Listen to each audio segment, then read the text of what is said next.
in accordance with the Commonwealth of Massachusetts Executive Order suspending certain provisions of the open meeting law, we are conducting this meeting in a hybrid model, both virtually and in person.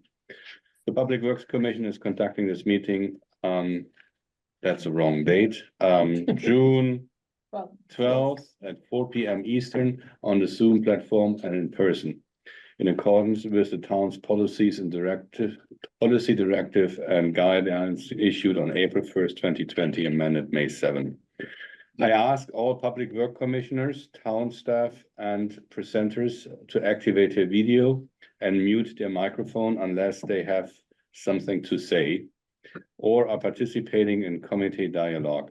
For members of the public, when I open the meeting to public comment, in order to be recognized, raise your hand both in the room or in Zoom, or use *9 by phone.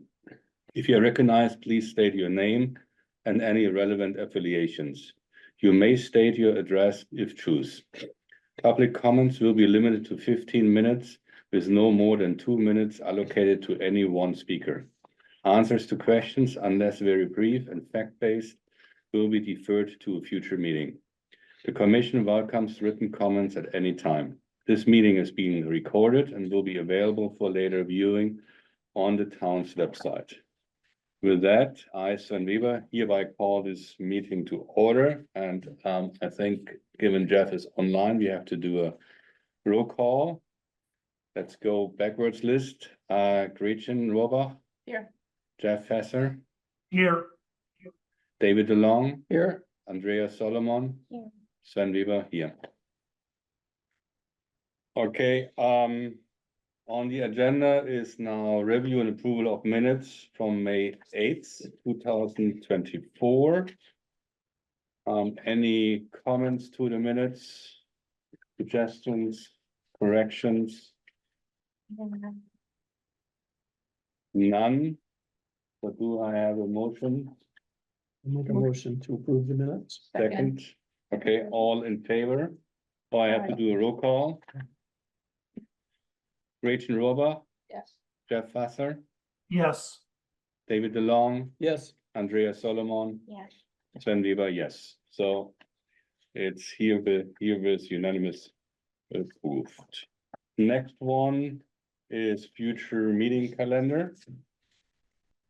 Alan, you want to say something about? Sure, without too Yes. much detail, but again, we attempt to take, give the commission the summer off, so unless there's something urgent, and if there is, then we'd sort of call, and trying to get a quorum at some point, but we intend to regroup in September. The agenda is very rough, try to give the commission some things are kind of seasonal, like winter maintenance, planning, some of the hearings, that we have.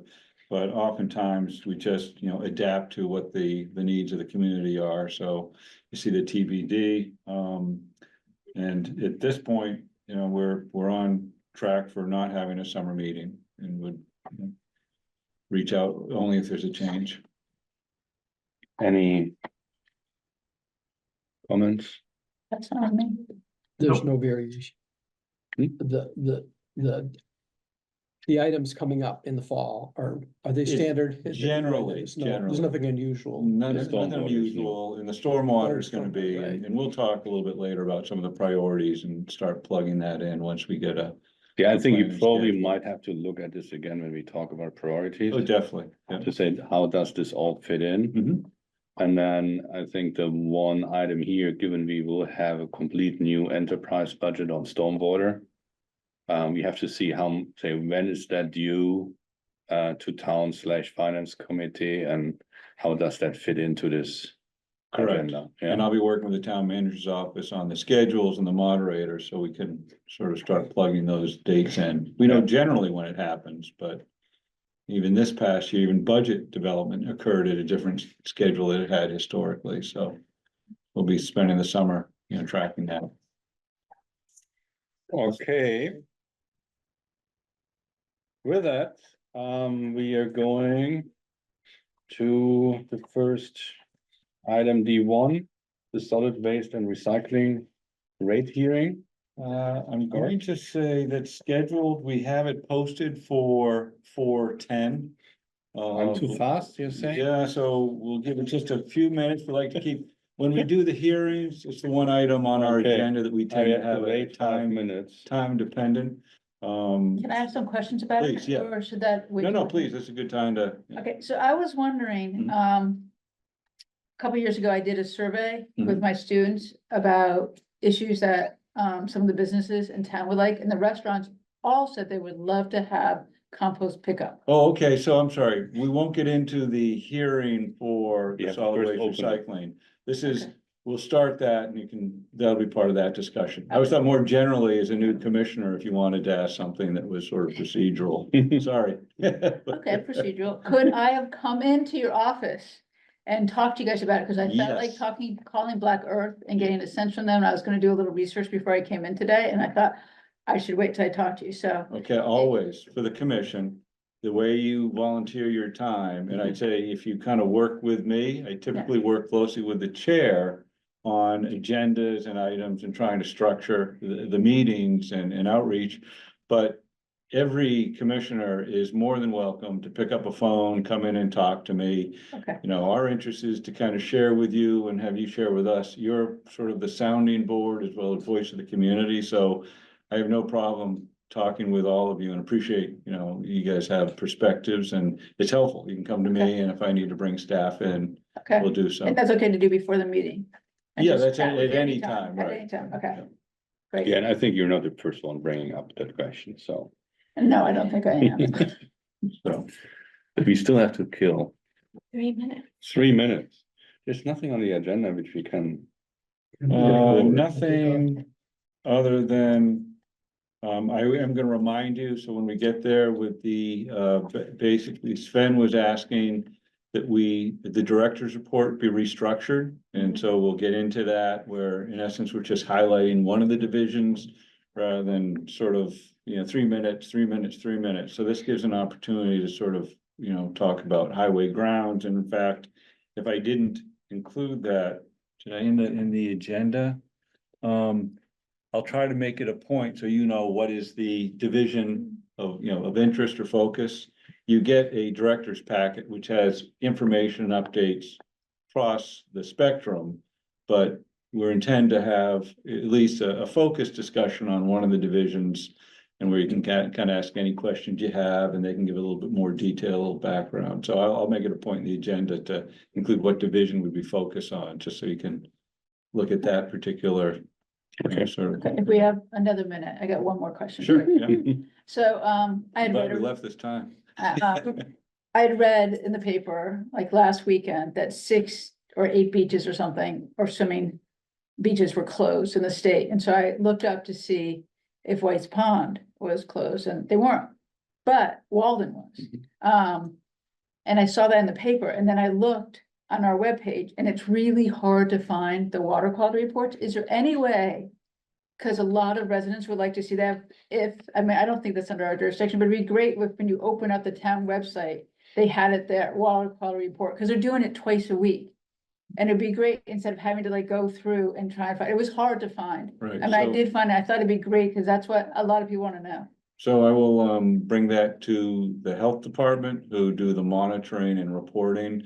I will say across the state, you're getting more and more updates and frequent updates on water quality conditions. It's part of kind of a broader policy issues and, driving attention to needs and infrastructure.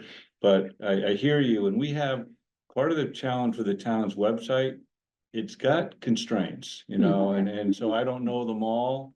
But we've been frustrated in the past as far as they don't, pop at you like a private, website might, but I'll pass that along. I just to, thought it'd be the- easier the for- health- Yeah, For- especially seasonally. Seasonally, just for the summer, so people would see, and Yep. if Walden's being closed, Yeah. it's like, Yeah. yeehaw, doesn't surprise me, but Yeah, yeah. yeehaw. So, All right, all right. we made it. 4:10. Do I have a motion to open the public hearing for the solid waste and recycling rate hearing? You have a motion to open it? Second, Second, all right, so roll call again, man. Gretchen Rohrbach, Here. Jeff Fesser, Jeff? We can't hear you, Jeff. Oh, here, yes. And he's whichever- aye. Or no? David, Yes, Andrea Solomon, Sven Bieber, aye. All right. Alan, Okay, we'll go to introduce Justine St. John, who is the program analyst responsible for the management day-to-day administration of the solid waste recycling program, and Aaron McCloskey, our highway ground superintendent. Justine reports to Aaron, and they sort of take care of this program. I am bringing up on screen sort of their presentation. There was a memo that was included as part of the packet. Just a reminder, this is an enterprise funded program, and hence the Public Works Commission is the authorized entity to establish, rates, associated with that. So with that, Aaron, I'll sort of introduce the team, and you guys tell me how you want it presented. All right, good evening, Aaron McCloskey, Highway and Ground Superintendent. Thank you for the opportunity to be here tonight. We'll be providing an overview of the current solid waste recycling program and proposed rate structure and some changes that the department's recommending to the commission. So to open up, kind of goals of the program is to provide the town subscribers with a program that is efficient, environmentally sustainable, and cost effective. So Justine and myself have been here a few times in the past year or so at different commission meetings, rate hearing, or excuse me, not the rate hearings, but the FinCom briefings ahead of the annual meeting. And last year's rate hearing, we provided some information about the financials, the program, kind of where we were at and where we needed to go moving forward. We are currently kind of ending a 2-year contract here with Waste Management, looking forward into the future. So a little bit about the current program. These are some of the services that are offered by the current program. We offer bulk pickup, curbside municipal programs, dual stream recycling. Currently, there's a hazardous waste collection option for subscribers of the program. It's a manual collection. There's online payments. It's a pay-as-you-throw program, semi-annual billing, and weekly collection. Currently, there's over 3,400 subscribers to that program as of today. how many? 3,400. 34. So some of the things that we've we've briefly touched on in the past as potential options are some of the things I'm going to focus on this evening and discuss. So what we've done is, we've identified some goals for a new program and where we want to go. Some of those goals include single stream recycling. Single stream, currently we're dual stream. Going to single stream reduces the number of vehicles that are required to complete those routes. It reduces the vehicle mileage driven total by the vehicles and the servicer, and it reduces the overall cost of the collection. So I'm gonna kind of go and I can briefly over some of the goals and the reasons for those. Automated collection, again, right now it's a manual collection, very labor intensive.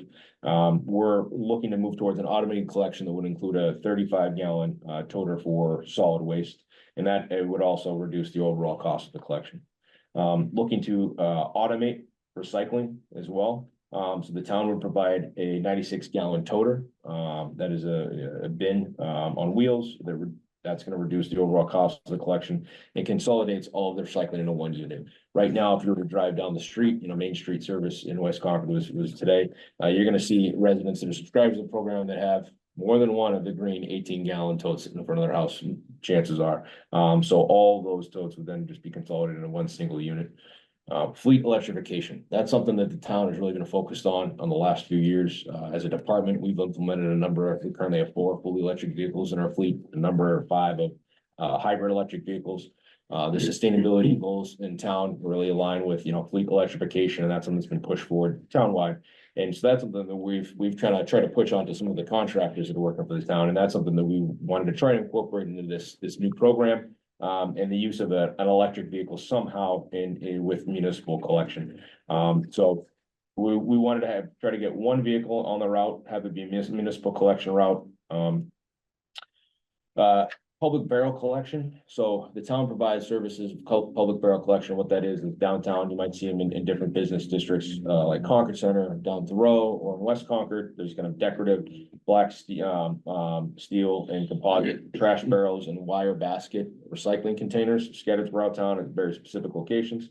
We're looking to change that. We're trying to improve aesthetics, keep it a more sanitary collection, a little bit cleaner for the downtown areas. We're trying to incorporate a solar powered compactor at those locations. It's in line again, you know, with the solar powered compactor, aligned with sustainable best practices. Because it's also gonna reduce the frequency of pickups. Right now, seasonally, in the wintertime, pickups might go down to maybe 1 day a week, 2 days a week, but in the summertime, we're picking up almost 7 days a week. There's a lot of material, and every pickup requires a visit by an employee or the contractor, manual process with vehicles. And if we can incorporate a compactor, you know, that can reduce the collection frequency potentially down to 1 visit per week. So that will reduce costs significantly. And then we're trying to provide improved customer service. There was a survey that went out a few years ago to the residents of the town and subscribers of the program to try to get some feedback from them on what they like about the program, what they don't like about the program, and what they have for some suggestions. And one of the things that we heard was, you know, it can be confusing with how the subscription works. Currently, it's a 6-month subscription, and folks have to call or subscribe online. They have to pay a subscription fee plus then also buy tags or stickers.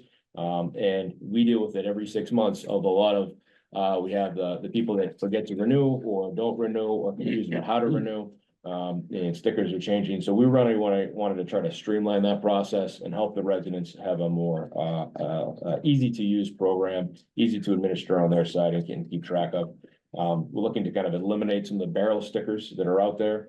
And contract some of the account administration out to these firms that provide these professional services day in, day out. That's not something that we specialize in. It's something that we had to manage because of that's how the program is set up, but we're not experts in solid waste recycling account management on an individual level. So those are things that we're looking for in kind of the new program. So some of the proposed rate increases. Before I kind of dive down into these, and I'll talk about kind of what we did in order to get to these numbers. So we put together, Justine has been working closely with a collaborative group of other municipal professionals and public works that are focused on solid waste recycling. A lot of other towns that are working towards new contracts, they're contracted, so they're up or it's going to be coming up. They're looking to change the program. For a variety of reasons, they're participating in the group. And Justine's been working with them for over the last year in anticipation of our program, kind of a contract expiring and us looking at some potential changes. So what we've done is we've collected a lot of data, a lot of information, best practices, and we put together a request for a proposal from 3 different vendors. We had a lot of conversations with those vendors, and we ended up getting 2 proposals. We reviewed those proposals, and you know, the most advantageous one that met, you know, the goals that we were really trying to establish.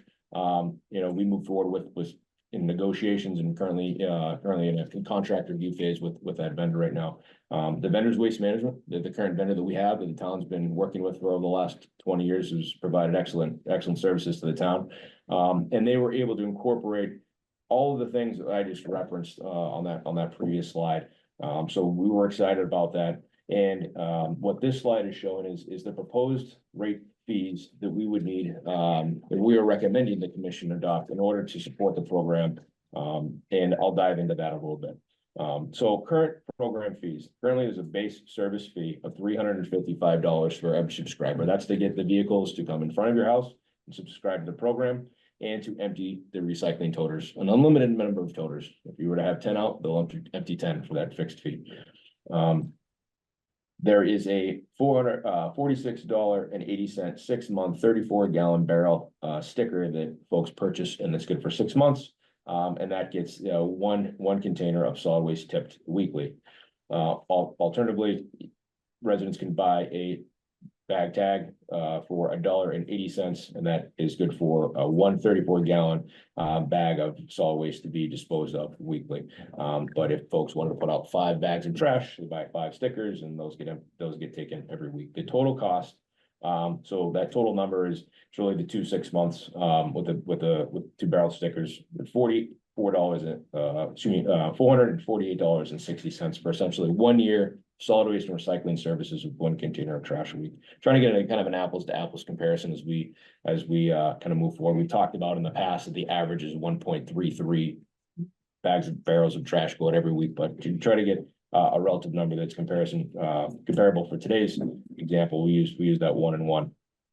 What we're proposing to do is to kind of change the fee format a little bit, for a few different reasons. One, it's a different type of pickup. There's automation, there's toters involved. We also wanted to give folks the opportunity to be as flexible as possible, incentivize recycling, but also understand that, household dynamics vary greatly in town, from single user to, big families. The needs of those vary differently, and we wanted to be able to provide a number of options, for those groups. So there's what we're proposing is a $300 annual subscription cost. That's the base fee to be part of the program. There's an annual $95 solid waste disposal fee. So that is to empty one 35-gallon trash cart. Now, it's a town provided trash cart. That's a toter, similar to those that are in the room. You look out the window and there's a green toter out there. That's larger than 34 gallons, but it's a wheeled container that has a lid that is owned essentially by the town. Town provides it, the town maintains it. So if there's an issue with the wheel or the lid, et cetera, everything would be included, maintenance, et cetera. So that's $95 for the annual subscription for the solid waste. And then an additional $95 for recycling processing. Now, it's a much larger cart for recycling. It's 96 gallons. The reason there's a difference is currently our program is a pay-as-you-throw program. So the more trash that you put out, solid waste that you put out to the curb to dispose of, the more that you pay. That really incentivizes recycling, and it de-incentivizes solid waste. It incentivizes other streams like composting and things like that.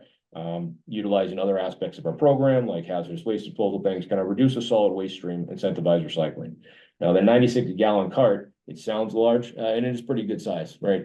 It's gonna be a weekly pickup, and that's a typical weekly recycling cart, that's provided by the industry that we've seen, out there. So the $95 gets you the one cart, for a total price for 1 year subscriber, a weekly pickup, both solid waste and recycling with automation, is $490. Farther down the chart, you're gonna see some additional services, and what that is the flexibility that we talked about a few minutes ago. And if folks want an additional part, they can pay a one-time fee of $65 for that 35-gallon cart to be delivered to the house. It's essentially a service fee, so the administration, the labor it takes to get the cart assembled and dropped at the house, and then an additional $95 for that 1 year subscription. And we wanted to provide even more flexibility for folks that maybe have a party or we have an off week where you're disposing of more trash, but you don't need that second cart full time. We're still gonna provide disposal tags for individual bags. So for a single trash bag, folks who want to put that out, in addition to having a cart out, is $3.60 for what we're calling an overflow bag. Essentially doubling the price of the existing tags for that. Same thing for recycling. There's a one-time deployment fee, as we're calling it, of $85 to get a second 96-gallon recycling cart out and deployed in front of the house, and then a $95 processing fee per year for recycling. So that offers a lot of flexibility. If folks want 2 or 3 or 4 recycling carts, they can get them, but they're paying for that service. The biggest difference is right now, folks are not necessarily paying for the more recycling they're put out. And what we've shared previously and continue to talk about is recycling costs are real, and they have skyrocketed over the last 5 years, and we've seen that industry wide. And we really need to account for it. Concord wants to do the right thing. It's the right thing to recycle, but like everything else, it comes with a price. And then we're trying to adjust that without increasing the price and pricing our program out so that we're not competitive, which I'll get into in a few slides. One more thing I want to mention while we're on the rate fee. I think in the memo, it talks about a recycling only program and initial suggestions. I did share this kind of overview with a group that we work closely with. We use it. We talked about that group in town at this meeting previously. Concord Public Works and the Reuse It group have a strong working relationship in town. We partner with them throughout the year for a number of things. One of them is the drop-off swap-up event that happens in the fall and the spring. We had a board meeting they had a board meeting 2 weeks ago. We attended, as we typically do, and we provided some information to them. And one of the things that we heard a little, back was that, the recycling option is still something that they think people would be interested in. So we would like to change from the memo that the commissioners received to the, you'll see in the proposed fee for tonight, is that we would still want to offer that recycling only option, folks that want to use it. If they're, diligent about reducing their solid waste stream, we still want to have them as a customer and provide them that recycling option. So the recycling fee would cost, it'd be still a $300 subscription fee, because you're really, what the subscription fee is the collections to get the truck down the road in front of an individual's house, and then it's a $95 fee per cart. Aaron, can I ask a couple of questions? Yes. One, the recycling, the barrels for recycling, is that commingled then?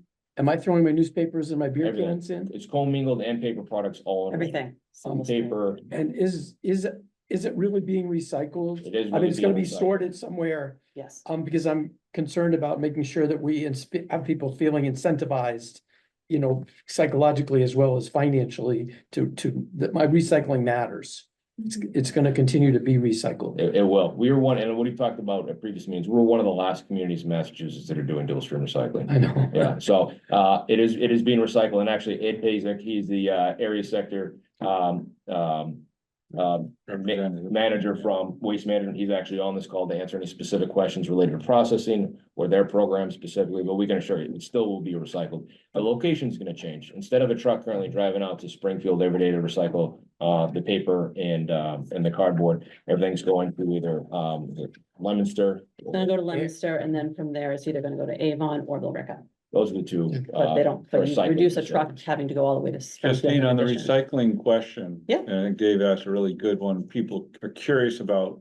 You provide me with some background on sort of percent of what's actually recycled and numbers in Massachusetts. I think it's interesting if you could share that. It is, so, I think that everybody has, a lot of people have seen over the past, few years that there have been articles written about how only 5% of the world's plastic is being recycled. Which that could be true if you take the delta of how much plastic is produced in the world and you divide by how much plastic is actually recycled. That does not take into account what is actually able to be recycled. So what Massachusetts has done, because Massachusetts is pretty much on the forefront of a lot of this, is back in 2018, they sat down, Mass DEP and this group called Mass Recycles, sat down with haulers, and they sat down with processors and said, okay, we want to make sure that what goes in actually does get recycled. So that's why what you'll see on our website, and what we're hoping to put as a sticker on the toter as well, is a very prescriptive sign of what is actually recycled. Because we can be confident that at least 85% of what we put in our recycle bin is getting recycled in Massachusetts. I can't say that it's being recycled in Connecticut or anywhere else, but I can confidently say that about Massachusetts. Let's say that somebody puts something that can't be recycled. Let's say somebody puts peanuts into their Like big the- bucket. Yeah. I mean, No, peanuts is. Oh, packing packing peanuts, peanuts. Yes. Okay, so you have this great big black recycling bin, Concord, and we're all very happy, and they dump it in, and it goes in the truck, and when they go to the recycling center, they're like, we can't use any of it, and that's the kind of stuff that whole truckload a lot of times just gets dumped. So I would say, let's. I was gonna say Ed, that are I you would defer available? to Ed about. Yes, hi, good afternoon. So happy to answer that question. So as has been indicated at our facilities in Billerica or Avon, we have extensive sorting equipment. And that's where if there's material that's been included in the recycling cart that's non-recyclable, in most cases, it won't create an issue where it contaminates the entire load. I would say like a worst case scenario would be if somebody put in a can of paint. I mean, that's the type of thing that is just, it doesn't matter if it's dual stream or single stream. If somebody puts in a liquid that contaminates a broad section of the load, then it becomes an issue.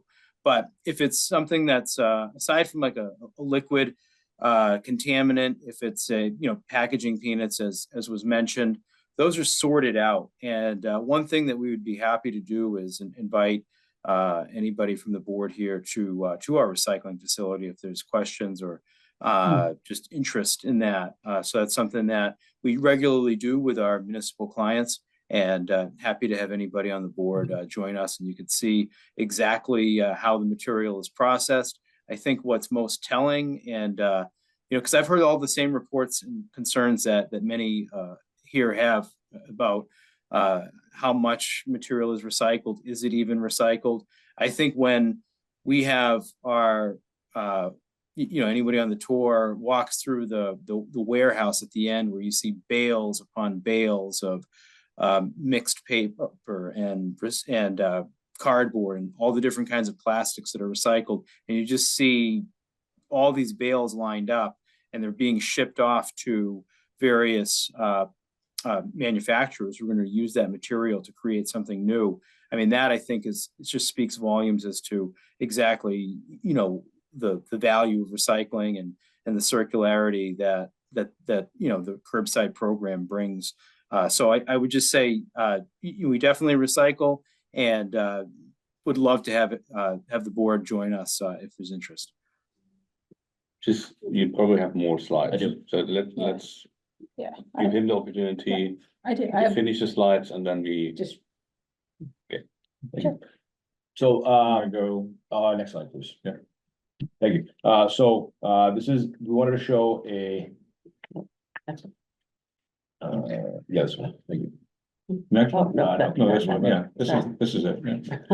So this is a, alternative rate increase, no program change. So this is, we wanted to show the commission what the price of the program would be if we didn't change the program. So if we kept the same manual dual stream recycling program, manual collection, we'd have to increase the subscription cost. If we didn't change, essentially the sticker price or the bag tag price, it'd be a total cost of $603.60. So it'd be quite an increase.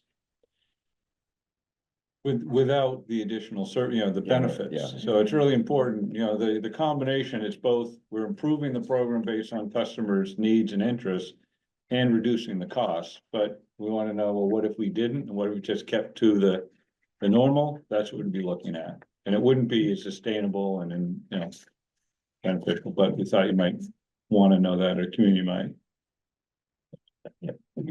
So, what this shows is private hauler rate comparison. So, this is a kind of I don't want to call it an average residence in Concord. But we're able to get some pricing, for a comparable service. So one toter of trash, one toter, of solid waste, and one toter of recycling to be picked up.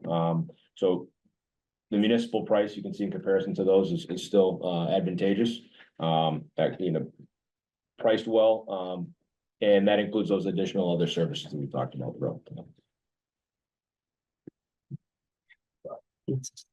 Yeah. That's kind of it. I will say, there's a couple of other notes I kind of just wanted to reference. I know there's some other, we have started communicating this to some groups. Like I mentioned, we met with Reuse it last week and kind of gave them an overview, and some of the questions came up. And so some of the things that I just wanted to briefly touch on was, if the town were to move forward with this program, what do folks do with their current recycling bins, right? Couple options. So folks own those bins, they paid for them, so they can keep them, and they can repurpose them in their house. Another option and this all actually, so it's the bins, and also if you have your own trash can that you're currently using for solid waste, so you can repurpose it in your property and use it. We will have an option where we have a roll-off container here on site and at the compost site where folks can bring those down and they can be disposed of. And then working with Waste Management, the hauler would be able to take them for during what we're calling out kind of a rollout phase. So those could be marked for, refuse and then disposed of by the hauler. The hauler would take those away from the property, no charge. So. And so both the recycling And the trash cans. So the trash bins and the recycling bins and the trash cans. Correct. and that won't cost a resident anything. They just bring it down here. Correct. Okay. And a couple other things, there compost, organic composting was a question that's gonna come up, and how is that handled? You know, this program, and the, you know, waste management as a hauler, you know, they focus on solid waste and recycling. There's some other haulers out there, that focus on kind of composting. Right now, you know, the town has explored it. There's a pilot program in town. I don't know if it's still a pilot or if it's a full program, but it's been out for a few years now where folks can work through the sustainability department, and there's some black earth composting locations in town that folks can subscribe to. And they can bring their organics composting to those sites and dispose of it for composting purposes. So the town does have that option currently for residents of the town. Composting is not part of this program, but could be pursued at a future endeavor as a separate contract and a separate service that the town would provide if town wishes to do so. I think we wanted to make sure that we have a successful rollout of an entirely new program before we added yet something else to it. Right. So, I think that was the thought behind that for the moment. Can I ask, how long do you need to roll out, a year? The So I'm just saying, next year, can we sit here and talk about composting? Because So that's up to the commission. Sure. I'm just wondering, what do you consider a rollout? How long is a rollout? Rollout would be from if the commission decides to vote to accept the rates and propose this new program and move it forward, it'd be from now through I'd say the month of October. The target to roll out these new toters and change the program would be October 1st. Successful rollout would be, you know, everything that the staff needs to do now to communicate and advertise this to the residents of Concord. Educate the public, work with different commissions, different groups in town to present and educate them on the changes. Answer questions, work with the contractor to make sure that we have the toters out, then they are successfully deployed to each property, that we get all of the new customers subscribed, their accounting set up, bills paid. That's the rollout phase, and I assume October 1st is the date that hopefully we drop them. People start getting serviced by the automated collection, and then work out any issues of the first few weeks. That'd be the rollout phase. So the beginning of the new year, basically, because of our schedule, we could talk about this in January. Yeah, I mean, I think it's up to the commission working with the director of talking about any subject, so I don't wanna. So let's revisit that when we talk about the priorities for fiscal year 25. And Okay, it could be adding it to the list and see how it fits in the whole thing. okay. Yeah. I just had a couple more comments that I wanted to make sure we talked about. So the size of the recycling toter was one thing that I wanted to address. So on the program, it says that it's a 96 gallon container. It sounds large, and it is pretty large. Through some discussions with Waste Management, we can work with them on reducing that size for customers that wish to have a smaller recycling container. For example, folks that are in a single family residence or two family, maybe they just don't generate that much recycling and they want a smaller tote. After the initial rollout phase, we're gonna offer that option for folks to reduce their container size as an exchange. That's a practice that's happened with other programs. So if folks don't want the 96 and they want to exchange it for something smaller, we're gonna offer smaller sizes. The exact size yet to be determined, but we'll work closely with Waste Management, and they've committed to being able to offer options for us. They will be surprised how quickly that's filled up. Yeah, and I think, Sven, the one thing we wanna also, you know, the whole commingled option. Cardboard is just, everybody has deliveries, and, you know, what we're finding is there's an overflow. Yeah. They'll come down to They're Ties right Road, here. but, you know, now we'll actually allow them at their home to, you know, manage for the most part. You know, it's not the refrigerators and things like that, but, you know, it will help, I think. Yes. And cardboard is a legitimate materials that has to be managed. Right, It's so we've seen it just in this building alone, we've seen a 54% increase in cardboard recycling tonnage in the last How much? 5 years, 54%. Wow, Yeah, really? everybody gets everything from Amazon. Yes, Yeah. right, It's just- exactly. Amazon delivers. Yeah. you know. They should be paying for it. So, one couple of things that I wanted to mention as part of the program, you know, the question, how do you compare to other towns? So our program is, I don't know, it's kind of unique into the fact that, the way that it is, it's subscriber based, so folks have to opt in. A lot of other municipalities, most other municipalities that provide solid waste recycling curbside services, they are, you know, it's paid, they're just in the program, right? They don't have an option to opt out, or, they don't have to subscribe every month, they're just getting the containers and the toters. It's funded usually through the tax base, or some other type of a tax, but it's not necessarily an opt-in, so it's really tough for us to compare apples to apples, because not every residence in town is subscribe to the program. People have the option to not use the program and use a private hauler or some other means to get rid of their solid waste and recycling. Are there any assumptions you're making about the conversion rate from the old existing system to the new in terms of percentages of people who will participate? Are you worried about losing a percentage? We hope we get more. I mean, if you Yeah, drive I through mean, I town hope and you so see too. you see the private haulers that are in town, they're using the toters, right? And one thing that we've heard of, we hear people, moving to town and asking about subscribing to the program and how do you do it? And like, oh, I don't get a trash cart, I don't get a bin. Like, they come from other communities, they're used to getting that and they don't get it here. I'm sure there'll be folks that probably don't want the toters and for whatever reason don't subscribe, but we're hoping to maintain, if not add more customers. Okay.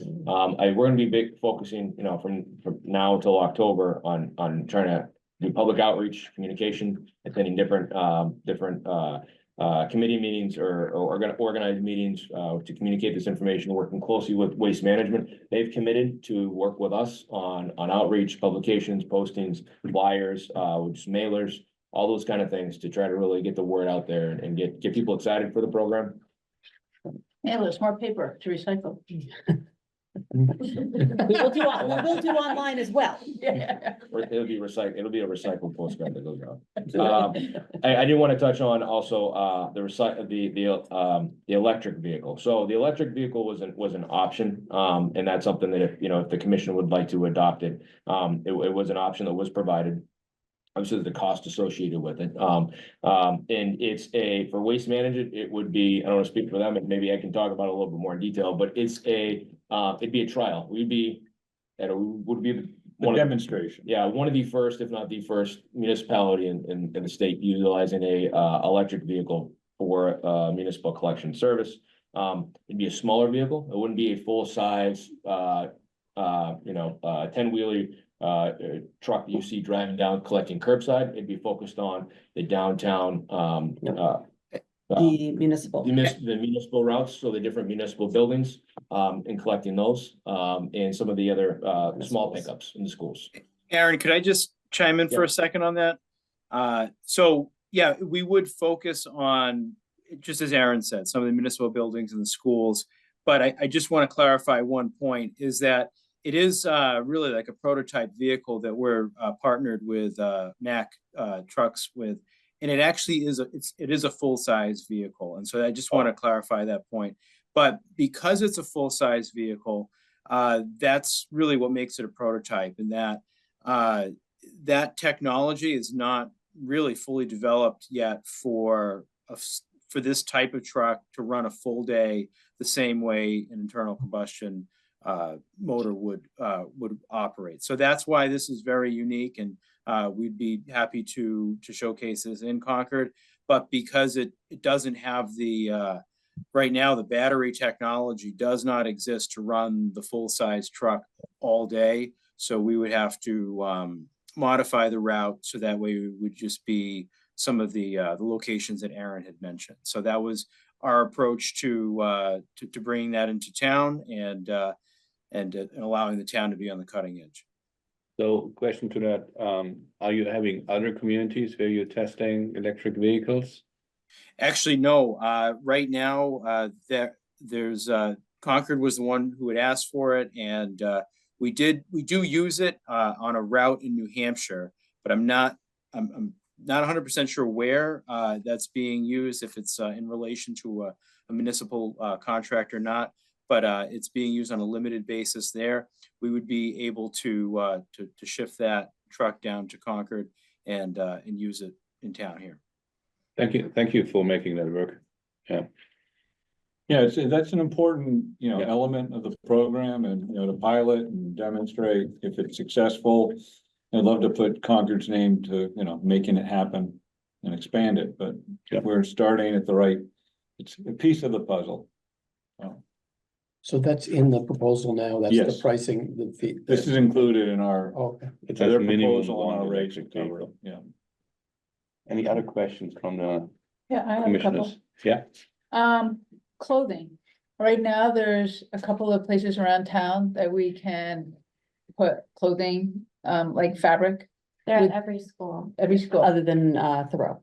Yes. Okay, So would that change? Are we gonna increase that? I mean, waste management won't be. So that's a separate program. Yeah, just Completely need to talk separate about the program. details. Yeah, So- because that's recycling of textiles. So, so right now we offer it through the schools and then we also offer a drop off, swap off the twice a year Yeah. as well. Okay, and will the styrofoam drop off? I mean, you can get your bags and go take them to the Yeah. compost. And So that's independent of this I'm as just- well. Just Yeah, yeah, making, yeah. just trying to Right. find out. what's No, in and it's what's not. great questions, and so, again, Gretchen's sort of new to the table. The program, it's not just the curbside, and part of the funds that are collected are to support Justine's work in extras. The extras are really important in Concord, and so we're exploring, where are the right resources to get rid of other wastes, compost we talked about, but mattresses, textiles, Yeah. styrofoam, paints, all those Right. sorts of things. And we'll be talking a little bit about some of the initiatives coming up, where there's only so much we can do with curbside, but even then with waste management, isn't there an aspect of this who will allow for larger material to be collected, or, was that The on? bulk- the bulky pickup? The bulky pickup, They- Mike they just also have mentioned that that, option. you know? Yeah. They- That's important, but the universe is trying to do, reduce the amount of waste generated. Right. That's what all the policies are about. We're really failing in the packaging universe, and I think that's where we're all sort of identified as a critical path to reducing it. And the other challenge in costs, we talk about fuel. The challenge when you have to take materials and you have policies that say, well, not here, but go there. And they develop policies not here, but you're pretty much then shipping material pretty much, outside the country at some point. It's just not, it's not a good policy, but it's what we see is, Ed, you can possibly speak to it, but we as a community care about global, but we tend to ship our waste. If you have a comment on that, it is a emerging and real challenge in the industry. Yeah, I can say that the majority of the recyclables that we collect in Massachusetts are recycled domestically. So I do know, I mean, I could get you a more precise breakdown on that, but I can share that with you right now. Well, some of it you can't legally ship. I mean, e-waste can't. There's a law on Congress. that So, says you and can't we get- don't, and waste management doesn't I handle know, e-waste, right? But I'm just saying, some of it you Right. can't ship. Yeah. A lot of it does get shipped. Yeah. Yeah, but some of it you can't. Yeah. Okay. So I our, think Jeff has a question. Jeff? Yep, could whoever's running the slideshow go back a slide, please? And it says comparison including proposed rate changes. Is the 448 correct? I thought it was 490. You know what? I apologize. You are right. 490 And 448 is the Sorry. old price. was the old price. My Yeah, apologies. no problem. Just want to make sure the public's getting the right info. Sorry about that. But No problem. still, okay. Other questions? You better. Go ahead. No, go Okay, ahead. I was just gonna say that, like, I think when you start talking about like, recycling the styrofoam mattresses or bulky items.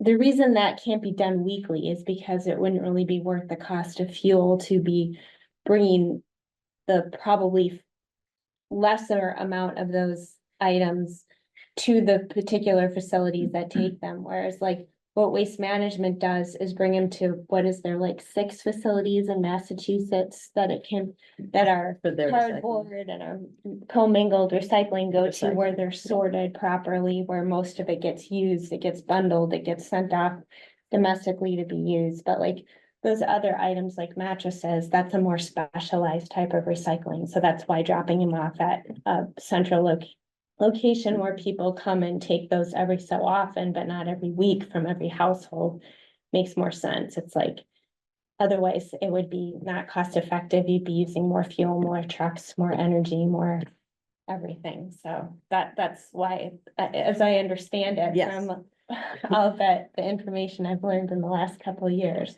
They, that's why that stuff doesn't work. sorry to interrupt. They, actually DEP identifies what you just mentioned, Andrea, as, the hard to recycle materials. I mean, that's what they're called. Hmm. So, I mean, I'm proud of the fact that Concord has figured out a way to recycle styrofoam, recycle holiday lights, mattresses, textiles, paint. I think there's something else as well. And so the fact that, and we continue to work towards those goals to try to check those off a box, because we understand that they're hard to, they are by name, they're hard to recycle.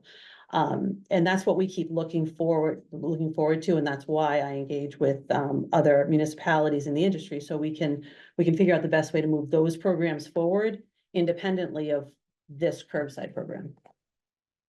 Yeah, and just to add, another reason why we provide all those other programs is just keep those materials out of the solid waste stream, right? That helps Yes. reduce the tonnage. Some of those things, per law are not allowed in the solid waste stream, but, if people aren't given an alternative solution, they'll just, it ends up in there. So we keep those programs running, and all those are separate from the curbside collection program, and Waste Management is not the provider for those, so. I think drop off, swap off, that's a major, Yeah, I volunteer at that. yeah.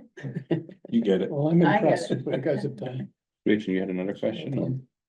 Oh, I got a million, but I think I'm gonna have to. If it, let's focus on the thing, on this specific proposal. I know, which is why I'm saying, I Yeah. think I'll wait till the rollout is done. And I'll So see you in January. I have a couple of questions on the proposal. One, you said the billing management is now done by Waste Management? Town or- staff, Currently, it's by town The staff. town currently, but the new structure, correct, it will be done by Waste Management. correct. So who will be the interface to the client, the town or Waste? So we'll Management? be working with them in the finance department Okay. collection group to make sure we there's a lot involved with that. But what we have heard is with our own finance group, it's being supported with the admin software financial tool that is being shelved. We're now moving to, working towards Munis. So they are eager not to actually have to continue to perform that So the- service. Waste Management system would be the back. Well, no, office. it would become, the details are to be determined with our Okay. finance, department and collection group. With flexibility that the town will be, we'll be working with our finance group to make sure that whatever the requirements are as far as, monies that are collected, how it's, administered is Okay. compliant So with the who's, town.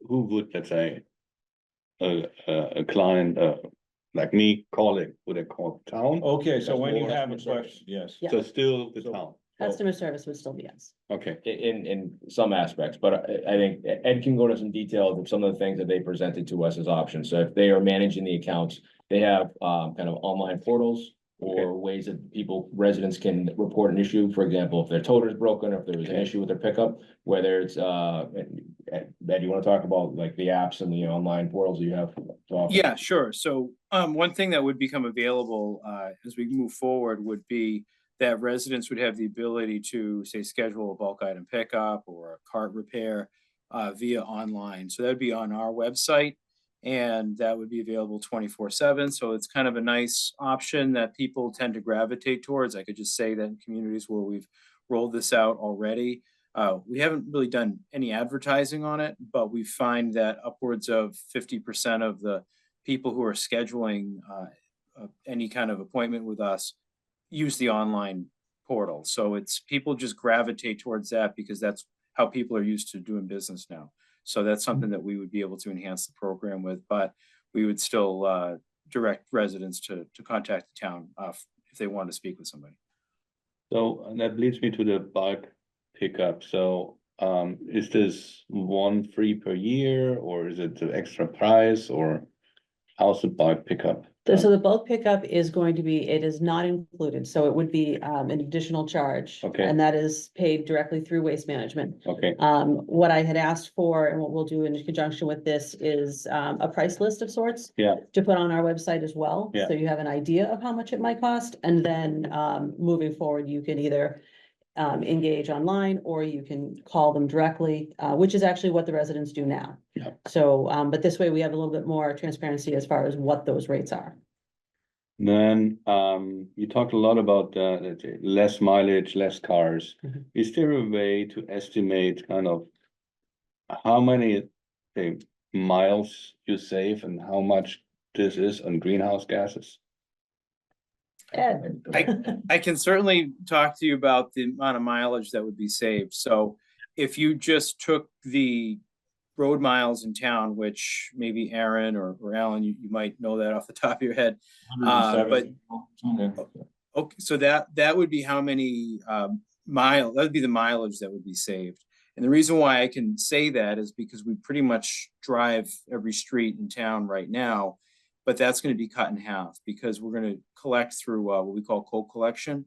So I think it's just probably worth pointing out while we're on this topic that the same truck will collect the trash and the recycling at the same time. So it eliminates the need for a recycle truck and then to double all the routes all over again with a trash truck. So that's part of the. And it's the single stream versus a dual stream also cuts on where you drive. It's a less distance to the facility.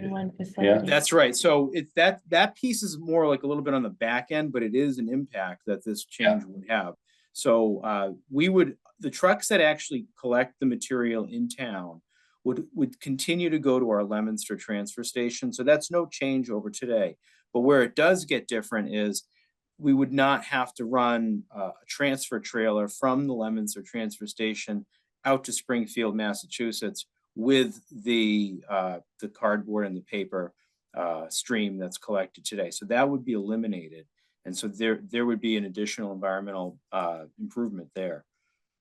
So as far as roughly, I'm just curious on how much greenhouse gas it is. So roughly, you have the miles. So the truck like that, how much miles per gallon you get? So we don't really look at the miles per gallon. We generally look at the engine hours, just like you would in heavy equipment. And the reason why is, if you think about it, we'll be running that truck for 10 plus hours a day. It may not really drive all that many miles like you might in your car if you were driving a comparable time. So it's engine hours. That's how we look at it. I actually do have something. Well, I don't have the old number. What I would be able to share with you pretty easily would be our fuel usage and how much fuel usage how much that would be reduced. So I don't know exactly how many, how that would translate to greenhouse gas, but I think if we shared with you, it's going to save X amount of gallons of diesel per month. That would be, I think it's because the Concord population is very kind of interested in. No, I mean, in Sven's this. point is there's a lot of savings, just. Oh, yeah. And share that even with the sustainability coordinator who is always trying to establish metrics for the town as far as how are we doing. I'm sure he'd be interested. And that leads me to, I think, hopefully the last question I have, and that's the communication. So if we want to roll this out and be effective, operational, beginning of October, we more or less have to just be in front of the current clients and the rest of the town population immediately, and what is coming, what change is coming, how you do the change. And so is there hopefully a plan for that? Yes. So we are going to, so the first step is for the commission to approve it. So once. I'm gonna correct you. We've started steps throughout this past year. Very We've been true. talking about Very this true. very publicly at many public forums and hearings. So we've already started this, but Yes. now, once we get the blessing on actual moving forward, Yes. Justine, you describe where we're going now. So we are going to engage with various stakeholders, the Conservation and Climate Coffee, the Sustainability Director, I'm going to speak with them. I collaborate with the library regarding their sustainability initiatives that they have. We're going to put it in the bridge. We're going to utilize resources from Waste Management, put it on the website. I would like to do a postcard of some sort or a flyer, paper. But I would like to do it to more than just the subscribers. Yeah. So, or because I want to make sure that we have the opportunity that we can draw more people into the program. Sure. I have a couple other ideas that I'm going to hold back for right now, but I think that, we watched you all have a very successful stormwater program voted on. And we saw how you went about it. So what we would like to do is do things a little bit. You laid the groundwork for those types of things. So getting the word out there just basically any way we can on any media we can. And to add, Waste Management has a lot of experience and expertise in rolling out changes to customers. So, in the conversations that we've had with Ed and his team, they're committed, and as part of their proposal, they've committed to us that they will work, very closely with us with getting those communications out to the groups that Justine referenced. And, they have a lot of that material already kind of, done and ready to roll. Yeah, we have summertime, so a lot of people are gone and Right. are back in beginning of September. Right. And then you have literally 3 weeks or 4 weeks, to do any The catch-up additional. communication, yeah. Absolutely. We also work closely with Reuse It, right? You've mentioned Yes. that. Yeah. Yeah. They're Yeah. very important as far as a sounding board as well as a voice, that's helpful. Okay, Jeff, you have other questions? No? I have one more question, Okay, following up from what you said. So Jeff, my question to you is, you told Sven that right now the trucks go to the same place in Leominster for dumping, which is why the Yes. miles isn't gonna change. Are they actually dumping it in the exact same place? Or is there like a recycling area and there's a trash area, or is it actually right now coming in two separate trucks and then just being commingled there and separated there? So I mean, I'm just. You want this tour, don't you? I'm definitely going on the tour. Happy But to right now, take on the it's a- tour, yeah. So, no, there's separate areas at the Leominster Transfer Station for Okay. different materials. Okay, all right, I was thinking there was like, duh, if it was all being like put together in Leominster, it was really stupid, we had two trips right now, It is stupid, we have two trips right now. yeah, okay. so I would open now for questions from the public, so if you're raising your hand, state your name, address ideally, and keep it to 2 minutes. Do you want me to come up there? Cause I don't. You can, you have a major statement or you just a question? No, question. Okay, Carlin Reed, 83 Woods End. I'm a member of the Finance Committee and I'm the new Finance Committee liaison to this particular committee, which is why I'm very interested in this particular program. Thank you, David. The question I have is financial. And this is an enterprise fund. I presume that you have done financial analysis showing that the current solid waste disposal fund will increase. That's the chart I'm really interested in. Thank you very much. That's from the enterprise fund. Now, the balance of the fund right now is really, really low, and I'm hoping that that will go back up because of this program. Is that a fair assumption? yeah, it's a fair assumption. That was a concern we had last time around, that we were digging into the reserve and more or less kind of had a structural deficit we were running. And the whole purpose of the restructure here is to get out of the structural deficit. Yeah, Okay, that's great. Can I get from you the dollar amount currently of the solid waste disposal fund? I think the proposed, the projected will end FY 24, projected it ending at $80,000. Which again, and that is why, and I think I remember you asking these questions when I presented That's to the what finance I committee. didn't get to ask. And so, So- correct, so, and that's why the proposal that we gave that night was so high. Because we needed to make sure we covered the costs.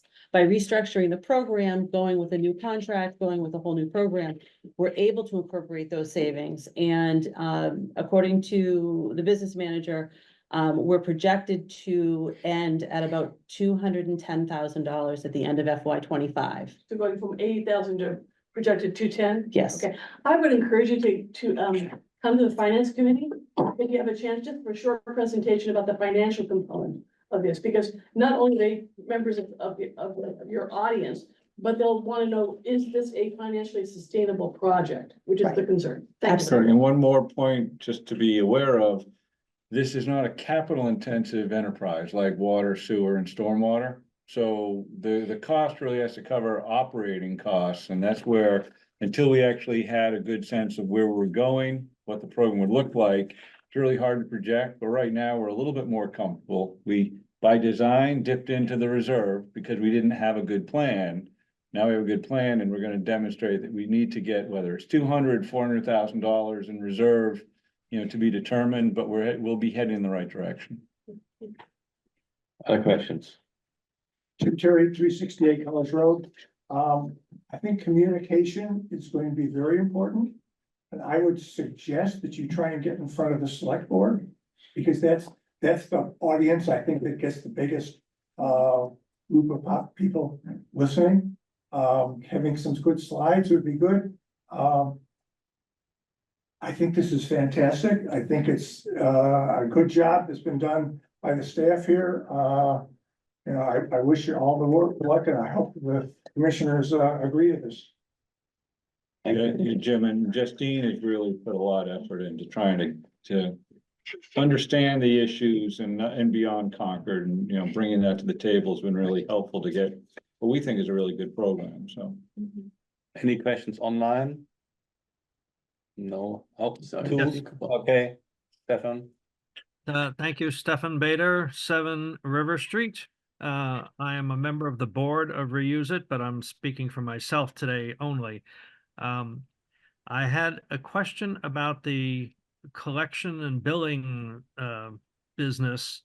And it sounds like Waste Management is to provide the billing, maybe the collection of funds as well, and then they remit the net to the town, or do they collect on behalf of the town, turn everything over to the town, and then have the town pay them back monthly according to their contract for their services? That's my first question. And the second related question is, if in fact Waste Management bills Concord residents directly and the money doesn't go through the town finance office, would Waste Management be able down the road to add on the billing for some sort of municipal composting arrangement? Or does the town somehow need to maintain its current ability to bill homeowners directly so that they could, a year from now, bill for a composting arrangement if Waste Management would not handle that on our behalf? Thank you. So, yeah, I'll answer the second question first. So current conversations with Waste Management, we did talk about composting. That wasn't an option that they were providing at the time. So I can't say that, you know, if Waste Management would be the ones to be, this would be an add-on to that contract. I would think that the town would probably look at that as a separate contract. If it is with Waste Management, that would maybe be a possibility. It could also be with a different vendor. Whether they're able to add something else onto their bill, I don't know their billing process. I would defer to Ed on that. And then for the first question, billing processes, how are payments remitted to the town? How is the accounting work? You know, we're still in negotiations with the contract right now. We received, we're in kind of review of a proposed contract that would, kind of outline all of those billing details and questions and how that's being processed. So that is yet to be determined, but that'll be a conversation that really involves, the town CFO, town manager, accounting department. So and that leads to the other question is, who is the final authority to approve the contract of Waste Management, and who says, let's say in this case, the CFO and town accounting is okay with all of this is. So how's Town that manager. process? The town Yeah. manager is the final Oh, approval. Is there definitely, let's say, because we are having a break over the summer months, if there's anything happening, definitely that should be brought up to the commission about any issues around billing, the contract and so on. That's something you take care of. That, Oh, yeah, so we see, once we have these rates established, we're pretty confident, we know what the proposal is. Yeah. It's just the details, and because of the finance, that's where we'll bring the town and the contract. Town manager we've got a draft, we're reviewing, but really the CFO is gonna be important in the collection group as far as the monies, because that really is, important that it's managed and, properly and legally. And so that's what we'll be working with them on. Yeah. I would be curious to, let's say, once that is settled, that we as a commission just know how that billing process works and how the money flows. So that there's, even if the CFO and town accounting is satisfied, we at least know what the outcome is. So that would be something which, before, you know, that went out, probably September would be something we could report back on, certainly. Okay. Sue, I think, had another question. Yes, Sue Felshen, 19 Sunnyside Lane. I'm a member of the planning board, but speaking for myself, I actually have several questions. First of all, 96 gallons. My goodness gracious. I can't even imagine where I would store such a thing on my property. And I wonder whether I, or a lot of people around town, will be able to lift our poor aged creaky shoulders high enough to even put anything into this bin. So I see that you mentioned an option for a smaller bin of unspecified size at some unspecified date. And I would be very interested in more information about to know whether that will actually work for people in the town, such as myself. And second of all, if we can trade down to a smaller toter, what happens to the original toter? Does it just get thrown in the garbage, producing yet more vast amounts of plastic waste? Checking my list. I don't know what these toters are going to look like, but that's a lot of very large toters running around our downtown areas just in time for the 250th anniversary of the start of the revolution. So I hope that they will not be as ugly as I am imagining. Next question. You said, one of you said that 85% of Massachusetts recycling gets recycled in Massachusetts, but I wonder if that means sorting or actual recycling, because I'm aware that a lot of plastics and also textiles that get shipped abroad just end up getting burned or dumped somewhere to the detriment of people abroad. And if that could possibly be the case, I think subscribers would want to know that.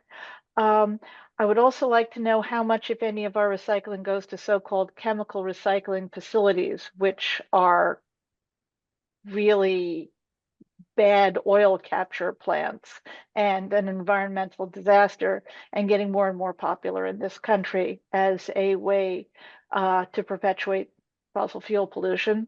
And what happens if someone drops their subscription? Will the town or Waste Management pick up the toters, or will people, okay, good. And finally, I don't think anyone would actually do this, but would it be possible to purchase the supplementary barrel stickers without paying for the town provided cart? I mean, if it wasn't for kitty litter, I would throw out trash 4 times a year. And I was saving money on not throwing out trash very often, but I don't think it actually works out to be advantageous. I just am curious. It should be part of your publicity materials, whether or not that is allowed, even though I don't think anyone would do it. Thank you. Thank you. So you kept the list? I think you know it. You want me to address them or? Yeah. Okay. So for the last question, no. So if folks that were subscribed to the program, they want to dispose of solid waste, they need to opt in and pay for the service of the toter. I'm gonna jump back to the top. So the toter size, so the 96 gallon cart, if you were to visit Rideout or Emerson Park today, you're gonna see carts out there. Green carts that are stamped with Waste Management on the side. Those are representative of the height of the cart. It's a standard trash cart, maybe a few inches. I don't have the actual dimensions in front of me. But they're at other public facilities. Currently, we have them at this facility. The difference is how wide, how deep these carts are. So the smaller size or a narrower, skinnier cart. The 96 gallon carts are much wider carts. So it's not really a height difference. It's a width and depth difference. For exchanging units, the carts are owned by Waste Management and serviced by Waste Management. So if folks wanted to exchange them, the cart that they currently have would be picked up by Waste Management. It would not be disposed of by a resident. Nor by Waste Management. Waste Management would hand it out to someone else as a non-new cart.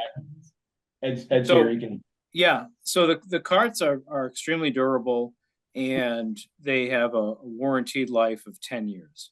So that's exactly the kind of life cycle that we anticipate from the carts, and we would intend to use them. So whether they remain in use in the town of Concord or elsewhere, we would be putting those to good use for at least 10 years. That's the plan. As far as the aesthetics and what they look like, I think it's a individual preference, as far as kind of, is that what they will look like though, is they're a green toter with a green lid for solid waste and a green toter with a yellow lid for recycling materials. They'll be stamped and say waste management. There's gonna be a sticker on the inside of the recycler or on top of the recycling cart, somewhere on the lid, that says what you can and can't recycle, and what can and can't go into that bin. There'll be uniform containers, new containers, throughout the downtown, or throughout the entire town, so. And they have a lid, so that's a big difference. They have a lid that's permanently, they have a lid that's attached, it swivels to the rear, it's attached to the handle. And so, it won't, go blowing down the street, or folks don't have to worry about it, once the barrel gets tipped and the lid's, detached, it's gonna fly away, it's gonna stay on the card itself. I But see it that is as going to be giant yellow lids all over town. Sorry, can you repeat that? But it is going to be giant yellow lids all over town. Yes, well, yeah. well, you There'll be can, 96 gallon toters all over, yes. yeah. For And any I- subscribers. I have to say, like, having something with a lid, at least in my street, is preferable, because on Fridays, when all of this is out and the wind blows a little bit, all the recycling material somehow ends up in my driveway from all my neighbors. That's how the wind blows. Yeah, I think the tarts, the carts are standard practice, and there's a lot of benefits to them. One of them is sanitation, like sanitary benefit. And if you would talk to somebody from the Board of Health or our, I'm gonna speak for our health department, but having it in a container helps minimize pest activity. If you were to drive down the street and if you leave a bag of trash out, and it's not in a barrel, chances are there's gonna be an animal or a pest ripping through that bag. And that's currently a problem that we have in town. For folks that just put out a single bag and leave it on the curb, there's a high likelihood seasonally that thing's gonna rip open. And there's food waste and other things that are out now in the public that are meant to be, refuse and contained.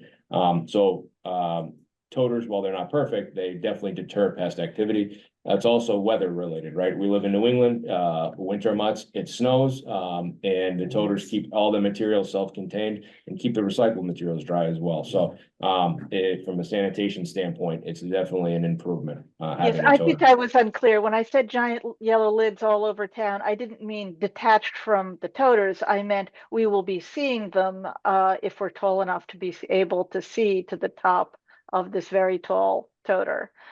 These large yellow things in every yard visible from long distances away.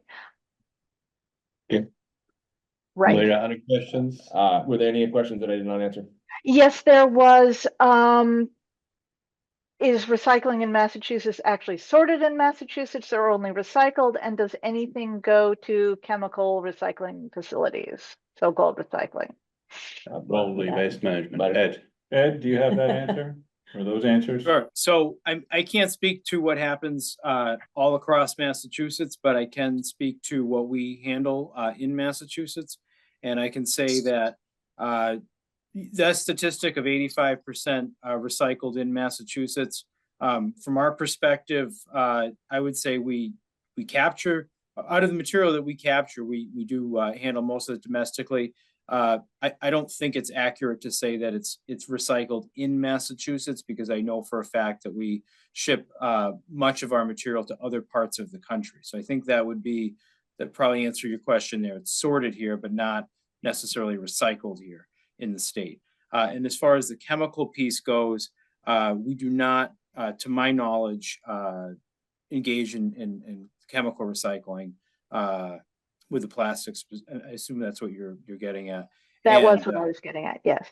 Yeah, so I mean, I guess I don't know exactly what that entails. I mean, if it's as far as like a petroleum recovery recycling, that's not what we're engaged in. But I would say that when it comes to plastic recycling, I mean, there's different processes of melting and extruding and chipping and things like that, that could maybe be construed as a chemical process. I'm not sure, but we're not engaged in.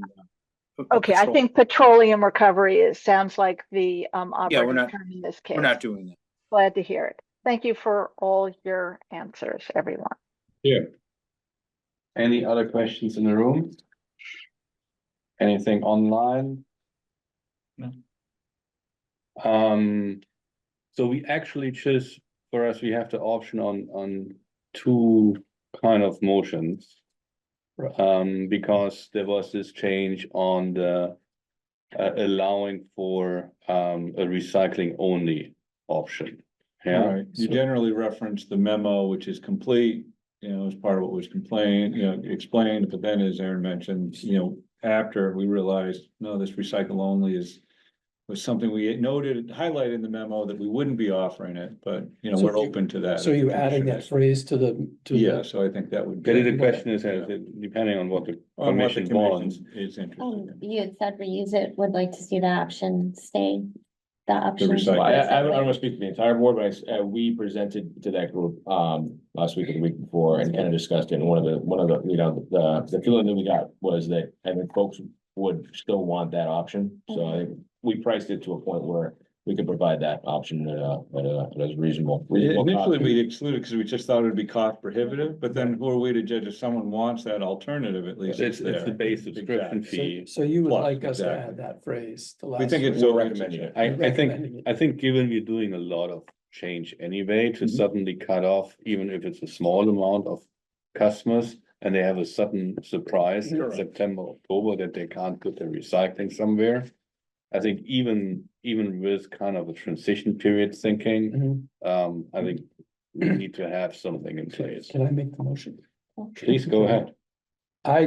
David DeLong, hereby make a motion to Oh, move. Excuse me, we have to, you have to close the Oh, hearing right, first. Oh, yeah. Right. That's true. Yeah. First have to, I, David DeLong, hereby move to close the public hearing for the FY 25 water sewer rates. Second. okay, roll call, Gretchen Rover, Solid waste rates, sorry. Oh, do we have to cover that in this? the public hearing. It said water and sewer. Oh, rates yeah. instead of solid waste rates. There's a Sorry. typo in the Oh, script. jeez. Sorry about that. Thank you, thank you. But someone's paying attention here. That's the April meeting. All right, can I make the motion again? Yes, please. I, David DeLong, hereby move to close the public hearing for the FY 25 solid waste rates. And recycling. Second. Second. Okay, roll call, Gretchen Rover, Yes. Jeff Fesser, Yes, David DeLong. Yes. Andrea Solomon, Yeah. Sven Weber, yes. So here is, the public hearing is closed, so now. Do I hear a motion with respect to the rate schedule? Can I be the reader? I, David DeLong, hereby make a motion to move to approve the proposed curbside collection program, including automated collection and single stream recycling, along with the proposed new program fees as presented and as described in the fiscal year 2025 rate hearing memo dated June 7th, 2024, prepared by the program analyst and issued by the Public Works Director. You want me to add this? Yes. The noted addition of providing for an allowance of a recycling only option for an annual subscription rate of $300 and processing rate of $95. Annual processing rate could be. Yeah. Yes, yes. Okay. Second. Okay, any discussion? None. Roll call, Gretchen Rover, Yes. Jeff Fesser, yes. David DeLong, Yes. Andrea Solomon, Yes. Sven Weber, yes. So, hereby unanimously approved. Thank you. Thank you so much. That was a lot of detail, a lot of good questions from everyone. I have more for you guys, so. Yeah. Come on back, come on down. Excellent. Yeah, and I wanna go on tour. Okay, thank you. Thank you very much. So I have to find the agenda. Here we go. So now, we go to seasonal demand management plan, D2. All right, we're gonna introduce Melissa Simoncini, who is our, water sewer environmental regulatory coordinator. Melissa's been doing work on sort of demand management for, since she's been 15 years or so. And basically, this is sort of information, but it's important in that it does speak to the fact that the Public Works Commission is the authority to change or make changes to the seasonal demand management, or we call it the, what's the bylaw? Seasonal demand management plan or the water use restriction. Bylaw, yeah, there's a water use restriction bylaw, which gives the commission the authority to make various declarations. So, Melissa, if you can kind of sort of introduce the program, and, we could, this isn't a long, topic, but it's kind of time sensitive as we get into the summer. And kind of important that people, the commission understand what our messaging is, so. Absolutely. Yeah. Thank you. Good to be here with all the commissioners tonight. Tonight, I'm just gonna talk a little bit about our seasonal demand management plan, our outreach pathways, and how we get kind of any status updates out, and also just a quick update on our existing supply and demand that's happening. And with all respect to that, we are in a limited time frame here, so if there's any questions, feel free to reach out to me after the meeting or later this week. So as many of you have seen in the past, we have our stoplight system of our seasonal demand management plan. With green, we just ask people to be responsible. Level 1 is a lawn watering restriction, which we are currently in, is saying, hey, slow down, we need your help to be responsible and to maintain our supply. Our level 2 lawn watering ban is really just focused on lawn watering. That is our hardest demand to meet. We're not saying don't water your vegetable gardens, we're just asking you to be responsible. And then we have actually never been in a level 2 lawn watering ban since I've been in here.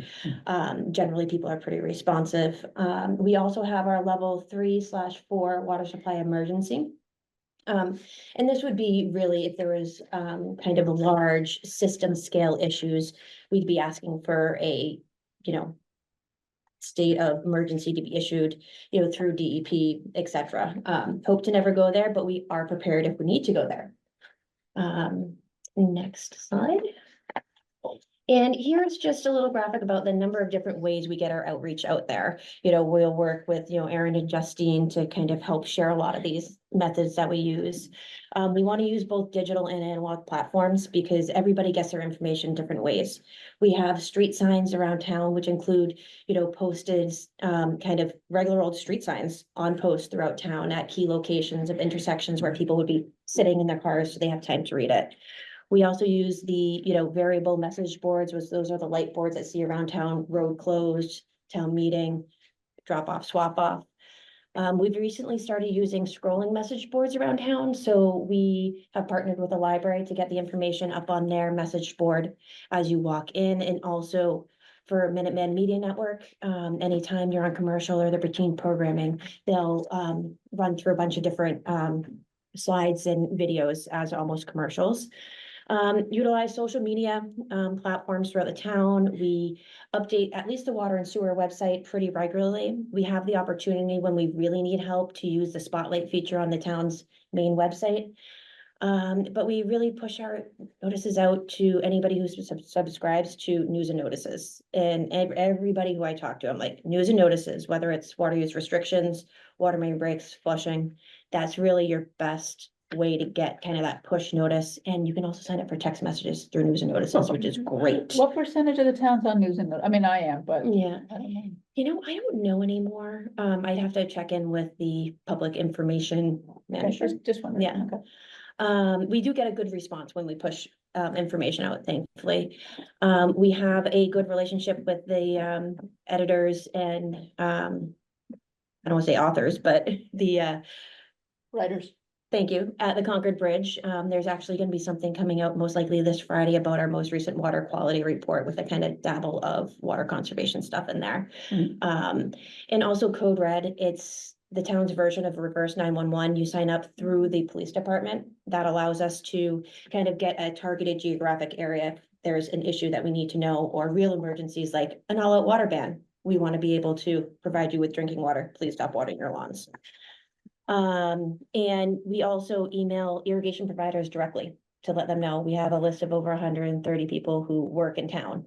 And we provide outreach directly to them so they can reach out to people who have irrigation systems. Very important, because a lot of people just pass the responsibility of their lawn care to their provider. And so they don't know their automated system, how to control it and that sort of thing. So kind of having a relationship with the service providers, they can go in and adjust the timers and controllers accordingly, so. Especially for people who are not around in the summertime too. It's also very helpful to have that relationship with them. Next slide. And this is just some examples of our level 1 outreach that we have out there, whether it's on our website, at the library. We also try to have everything with QR codes on it nowadays. Thankfully, during the pandemic, everybody started to use QR codes. So it'll link directly to them, you know, especially, you know, what's those scrolling message boards. You can just click on it and you can find out more information without having to type in the whole address. So one day a week, everybody says, well, what's my day? We've partnered and try to stay on the same schedule as municipal trash pickup. So they're staying on 4 days a week, most likely. So we'll just follow that path. If that ends up changing, we'll just follow that path. We want to just be clear and consistent. And so here's your basic map. It's great if you end up in the middle of one of those zones, but if you're on the edge, if you look at that little gray square, you can click there. It has an interactive map. Oh, and this is all, we try to keep everything easy with websites, concordma.gov/watering day. We don't want you to have to type out a long drawn out thing. If you don't have a QR code, you can go there, access this map, nice and easy. So if you're on the edge, it goes to an interactive map. You can type in your address up there by the arrow, and then it pops up color coded here. If we were watering, which we don't, would be Thursday. This is just some examples of other outreach that will be put out, you know, at whether we turn into a level 2 or just periodic reminders about where we're at. So we have a whole, some of this is stuff that we've created. Some of this is stuff that other water conservation campaigns like Conserve Water MA has created. So we have it all prepared to be able to push out as easily as possible. So now, where are we? You know, you can see with the green bar down below on the graph, our average daily demand is about 2 million gallons a day. Right now, we are pumping about 2.5 million gallons a day. We have all of our available supplies without NAGOG, because we're still working on NAGOG. And we're producing on average about 2.5 million gallons a day. We're starting to see irrigation demands creep up, you know, namely Monday, Wednesday, Friday mornings, we see a drop. You know, 4 a.m., 5 a.m. So all day we're ramping up our supplies, closing to our pumping capacity at 3 million gallons a day to get our reservoirs back up to the top. When it comes time next week, you know, we're going to be preparing more outreach, reminding people we're at 1 day, we're seeing these effects. We need their help. If we don't get response and there's no rain in the forecast over the next 10 days, it's going to be 93 days next week. I hope we'll be able to provide enough outreach to get a response without having to go into that red level. But if we do, you know, we'll be coming to the commission to get into that level and hopefully, you know, without, you know, too much effort, we'll get the response that we need in order to provide the water. Because really it's your lawns, as you, many of you know, will go brown and dormant in the summer. And then as soon as the water comes back, as soon as those temperatures come down, your lawn will bounce back as long as you've watered responsibly the rest of the year. And as long as we get the response that we need, I hope not to go into a level 2, but this year we currently don't have NAGOG operational. We might have NAGOG operational in like 2 or 3 weeks. But in that meantime, we may need to get to that level 2, unfortunately. When will we see impact of the closure of MCI?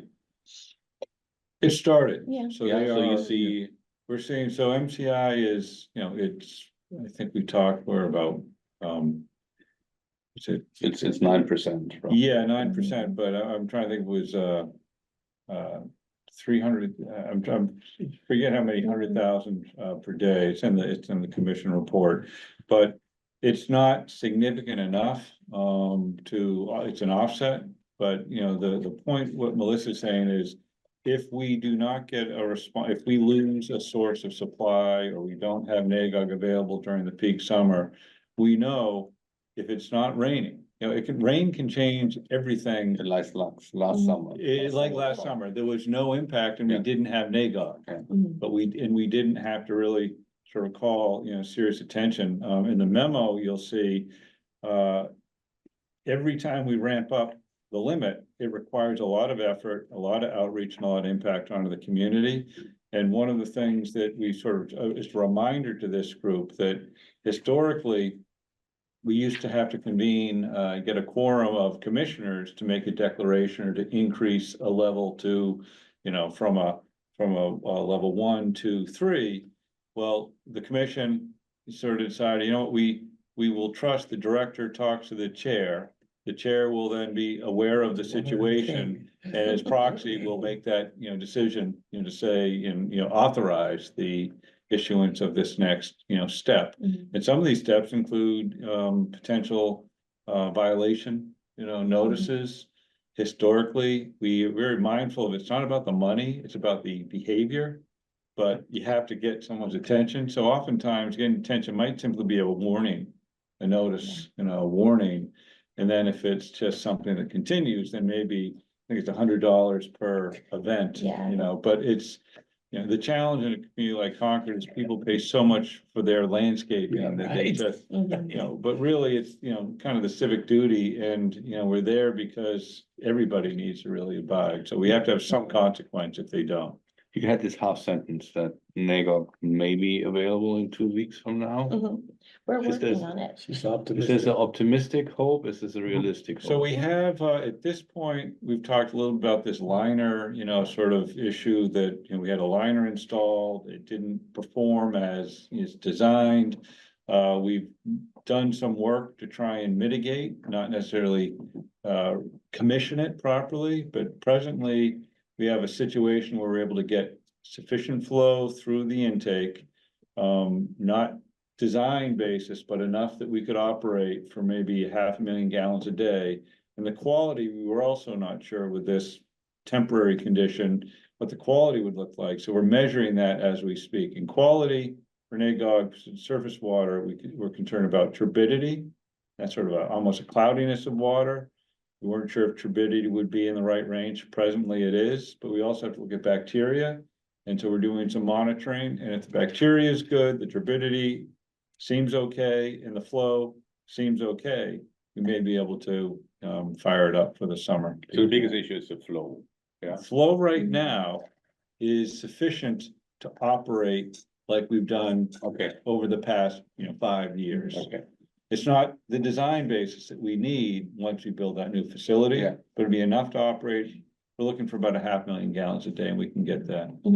And think of, you know, a pump station kind of like a car. Yeah. If it sits around, you know, without water in it or without gas in it, you know, you gotta, you know, do an oil change, you gotta get everything going, which we can't do until we had this flow coming through.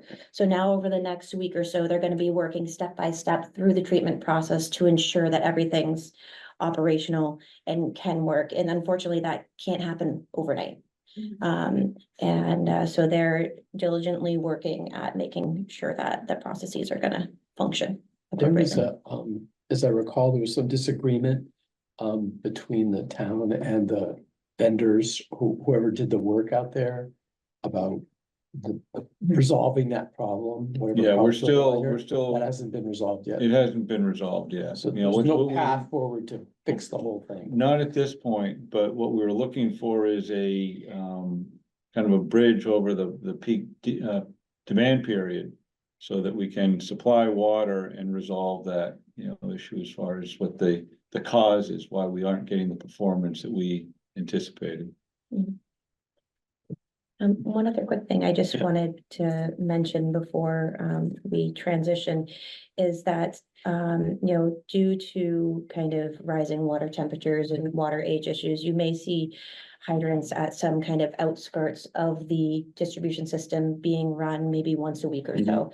And we have got some calls over the last few years about being concerned because we're in a water use restriction. Yeah. Why are you dumping water on the ground?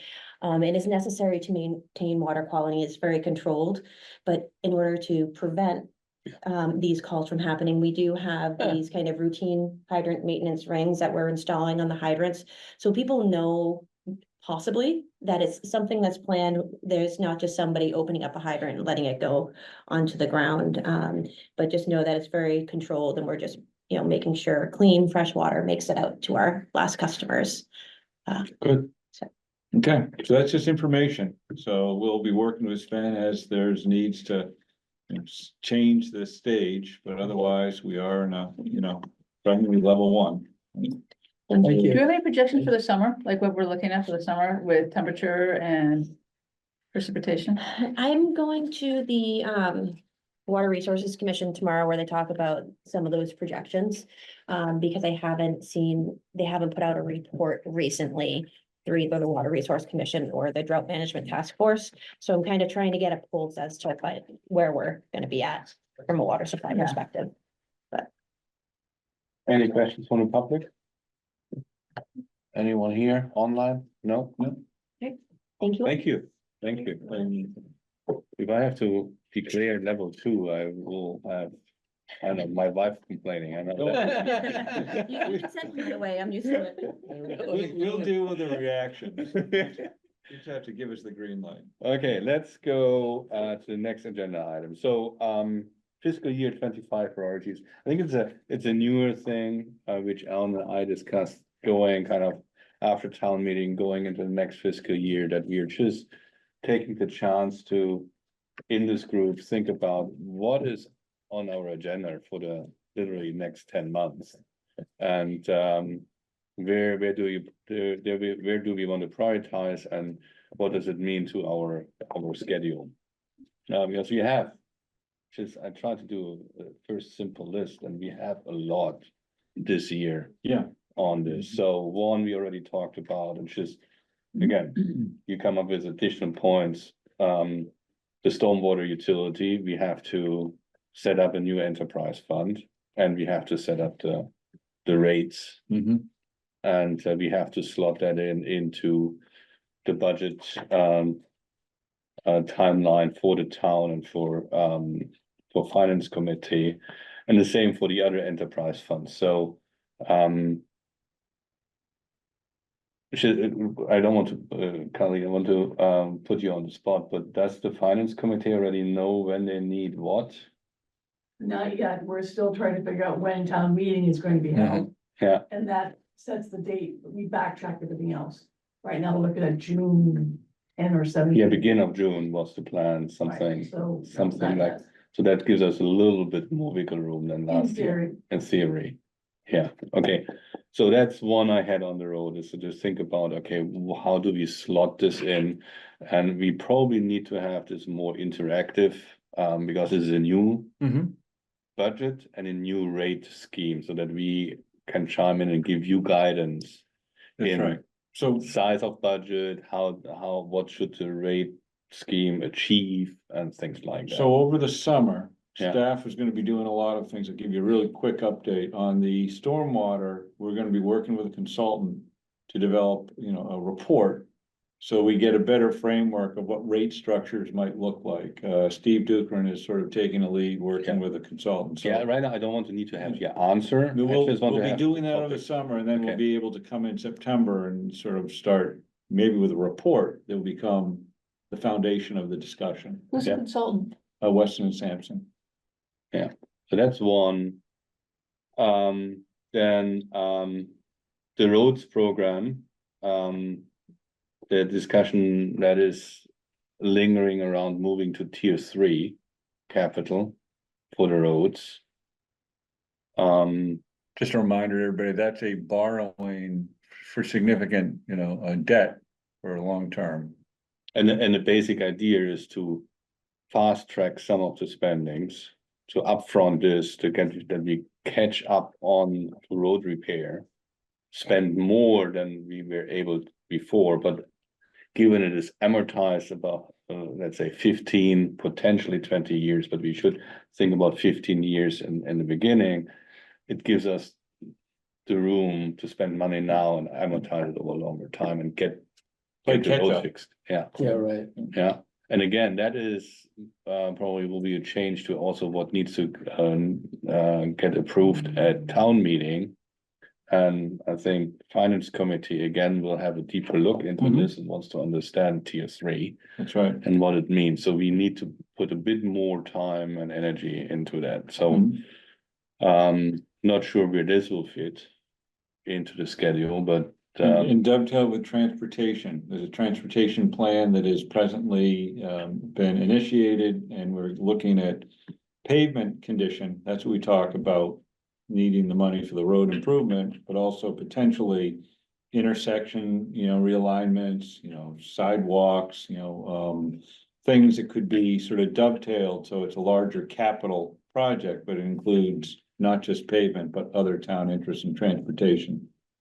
yeah, but again, this means is in that October, November timeframe. That's right, We September have to both the November. stormwater gonna and be- this, exactly. which are on a critical path. Yep. Okay. Then I have the White Pond neighborhood topic that will probably surface at a certain point. Mhm.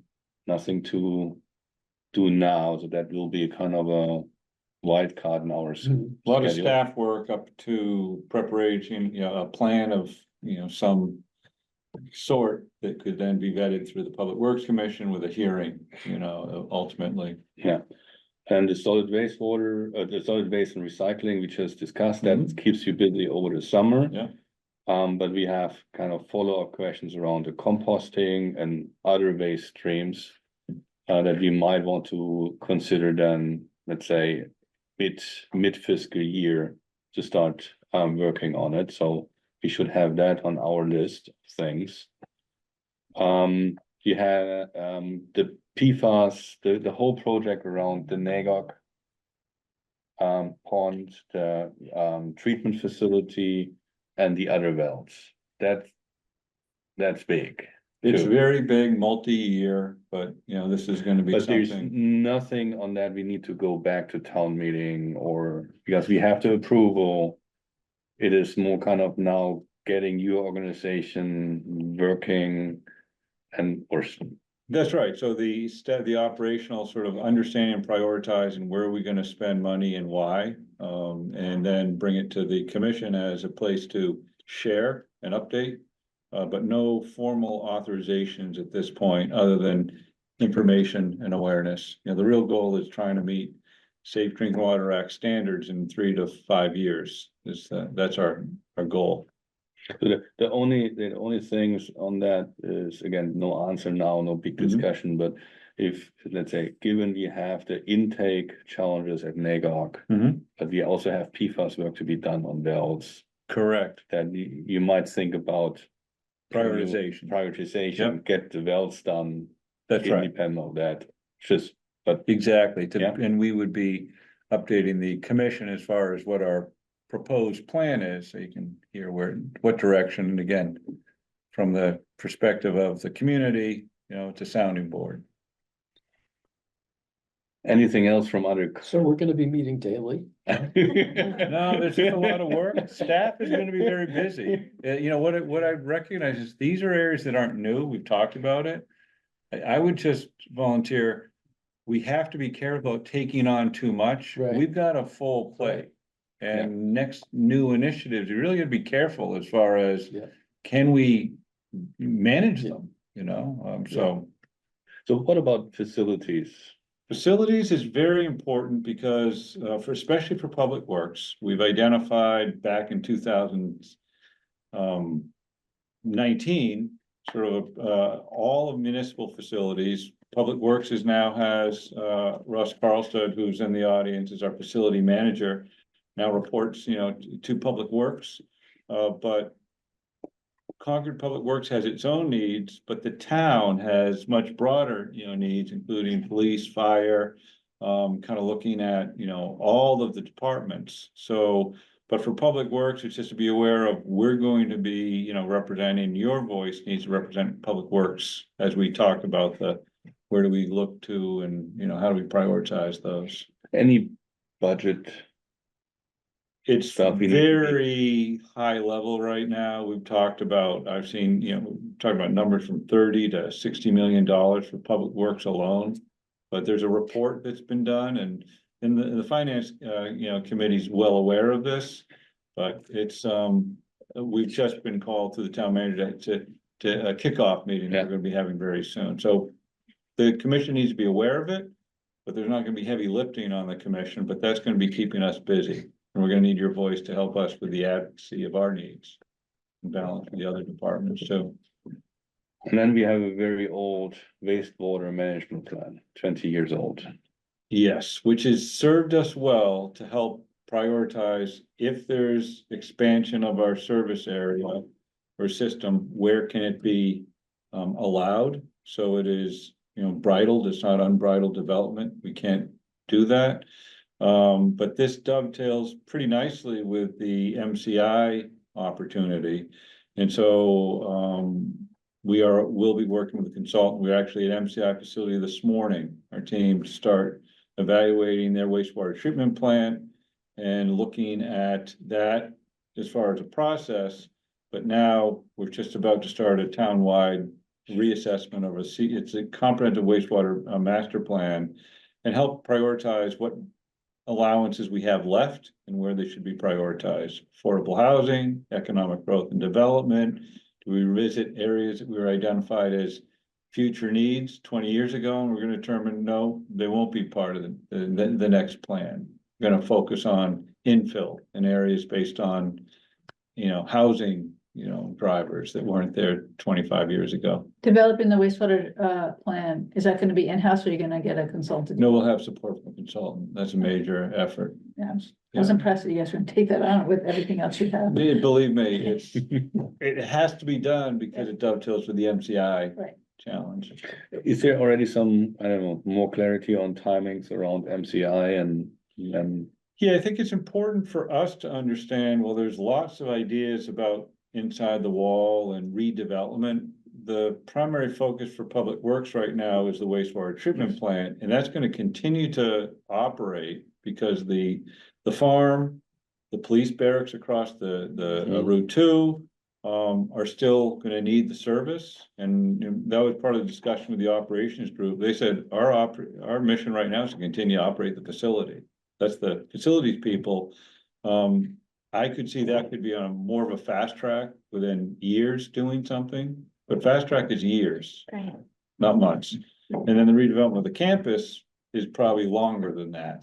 But the wastewater treatment plant could be a few years, and we might be in a position to really have something to discuss. okay. Any other? These are just the high level. Yeah. These are Yeah. things that were a little bit unusual. And again, if you've been on the commission, there's other routine things, the water sewer rate hearings, the solid waste. These are things that are, I think if Sven's gonna go to a chair, coffee, breakfast, I can talk for half an hour. you can talk half an hour, at least let other, boards and committees know what we're up to. And these are all important and they're gonna need sort of your understanding, awareness, and, sometimes, there's policy issues and sometimes it's just input and, sort of feedback from the community. Any, I don't know, other comments or ideas from the public? Please, no more ideas. Cell tower at the landfill. And that's more staff than anything else, but Thank you. We have that. That is on the radar, Jim, and basically, we'll talk about that in the next presentation for the director's report. oh, Okay? So I would, Yeah. out there, Yeah. is Stefan, yeah. Stefan Bader, 7 River Street again. In terms of the additional capacity that would come from the prison water treatment plant. how difficult is it to change piping to direct flow to that facility rather than compared to what currently goes to the Bedford Street facility? That would be, it's a great question. In the big picture, that is on our radar. We don't have numbers yet, but we have to be creative with the design of that. You know, how does it integrate to our existing system is the question.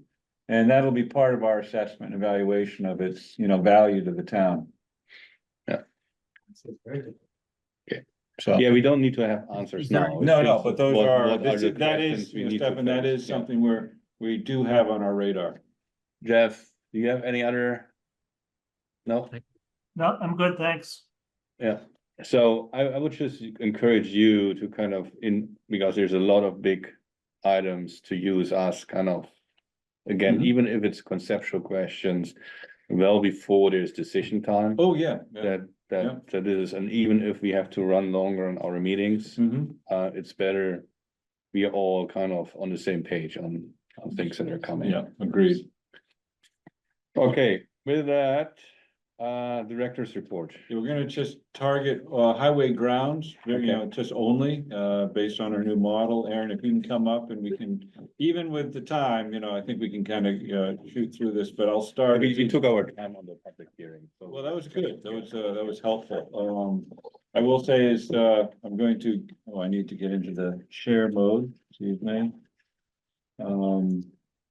Aaron, so we've got the first item, just responds to what Jim was asking on the cell tower slash the former landfill. Yeah, take that. So good afternoon, Aaron Klotsko, Highway and Ground Superintendent. So a couple of different things that are going on since the town meeting. There was a citizen petition that moved forward, and the town meeting voted to have the town create an RFP to look at a cell tower potential location at the Cap landfill facility, 755 Walton Street, it's a town-owned property. Previously used as a landfill, since capped. Public Works utilizes this facility as part of our operations, and mainly it's a compost area, kind of identified in that gray or that brown location. And then there's a mixed use facility where there's solar panels. They're maintained and under the jurisdiction of a CMLP. There's area for additional proposed solar panels there. There's a couple of structures. One structure that Public Works utilizes for seasonal equipment storage and temporary paint storage as part of one of the services that we provide for paint collection. There's another structure that is an old scale house that hopefully will be removed at some point. There's a small shed down there in that area where the compost site is that provides services, and then up to the south.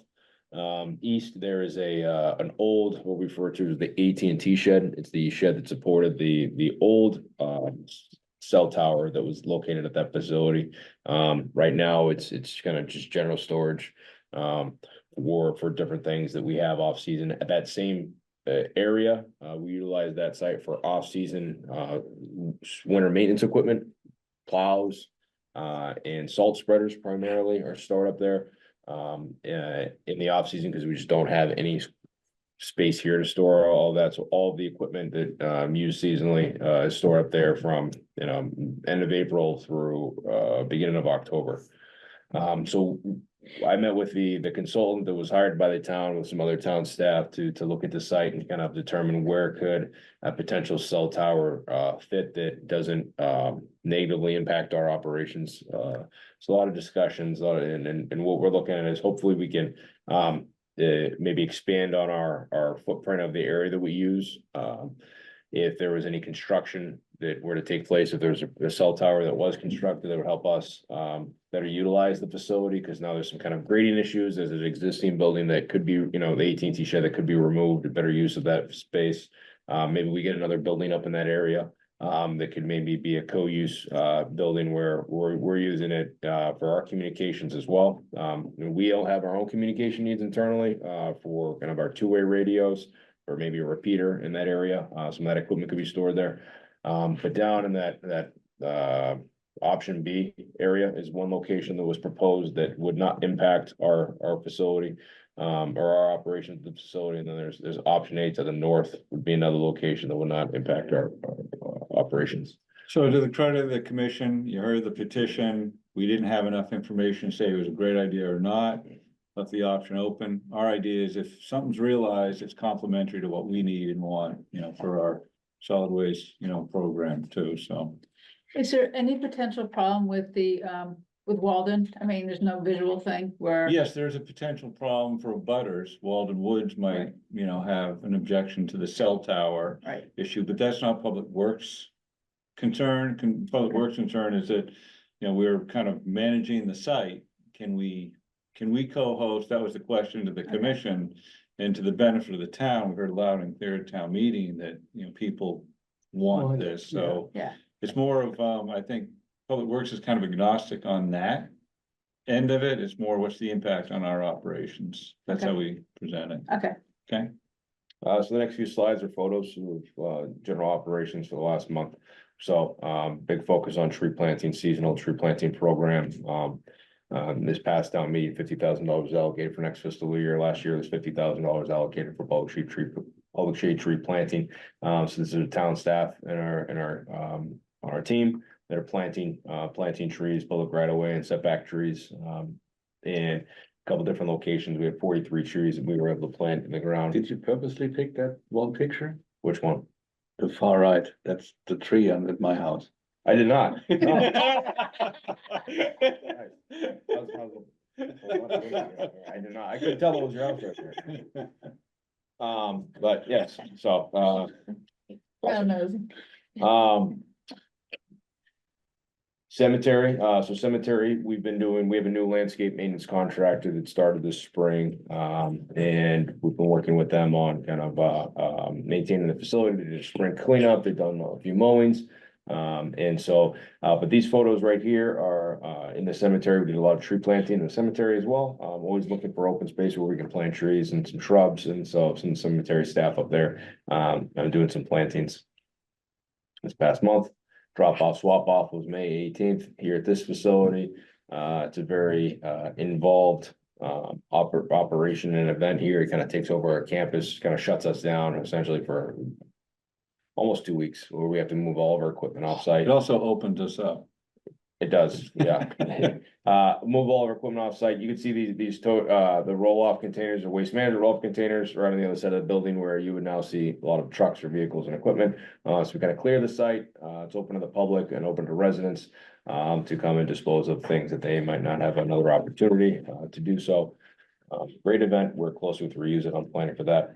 White Pond, this is a new facility with the integration of the facilities division and the public works that Colin mentioned in the previous item. White Pond is now something that we are maintaining, public works, and the crew went up there last month and painted and striped the parking lots. So this is some line painting that went on. You might have got, if you were subscribed to news and notices, got a news and notice from the department yesterday that the day before. The tree maintenance was gonna be occurring, started today, and continue on to tomorrow. The facility is technically not open to the public yet. It opens up next week. And, we're working closely with NRC and Recreation and the tree warden, town staff and our tree contractor to identify, some forestry maintenance needs that needed to take place up there. So we're doing some prunings and some removals of trees that were, needed that appropriate maintenance, so. Yeah, it's expanded our area of influence and, you know, sort of costs and expenses. You know, this is significant. A lot of people in that area, these trees need to be maintained and, you know, it's gotta be safe, so. Kind of significant. Some examples of some other maintenance that occurred last month, a little photo on the left, Emerson Park, 2 employees doing some ball field maintenance and mowing. So seasonally, we've started cutting fields and regular routine maintenance and all the ball fields. They're heavily used at Rideout and Emerson and Alcott and Ripley and other locations in town. Photos on the right, there was some significant stormwater damage that occurred following the storm in early mid-December. There was a heavy downpours and washouts across town. And we're trying to kind of work to repair all of those. This is one that we were up on Lowell Road. And we were able to repair a long section of kind of driveway right there that was damaged as a result of a culvert issue that we had, and some roadside restoration, some loaming on the far right. Hunt Gym, Hunt Gym camp, summer camp opens up next week, and so ahead of that, we wanted to make some repairs at the request of the recreation department. This is outside in the front of Hunt Gym. There's a couple of different planting areas. We were able to go in and clean those areas up. So the photo on the left, there's that handhole, and you can see some settling where there's a little white pipe. That was an irrigation pipe. That was actually right there on the bottom right. So yeah, right in that area. This is the same. It's kind of before and after photo. Our crews were able to kind of go in. A few years ago, we did a major irrigation and park restoration project at Emerson. Part of that included tying in the irrigation systems. There's multiple there. So this was obsolete equipment. The walkway had settled out, so we ended up pulling out and removing that equipment and repaving, that brick walkway. Some of the other various projects, this is the Pail Factory Bridge sign over West Concord, had fallen off, and so we were going out there to kind of repair that and keep that plaque in place. Photo on the right is the new skid steer that was purchased earlier in the year. And there's a new milling attachment that we received, and that allows us to do additional level of maintenance in-house, and that actually will mill off the asphalt from the waterway at a set depth. And we're able to kind of mill long strips, and then we're able to pave those. So if you have, for example, a lot of potholes kind of in a specific area, rather than trying to patch those, and there's a low probability the repair will stay in place for an extended period of time. This technique allows us to do a higher level of maintenance in that area that, we're gonna have a better chance of success long term. That's it. Is that it? Yep. Okay. We talk about 250. You can mention Yeah. that, I think, just So, briefly. so just so folks know, also, I've been, participating, with a 250, a Concord 250. There's a public safety working group, is kind of what we're calling it. It's kind of unofficial. Working closely with, members of police, fire, GIS, and public health, to kind of facilitate some of the planning and the conversations that are ongoing with that. And it's a major event that's gonna be taking place in town, probably the biggest event that, any of us would be involved in as far as in public works.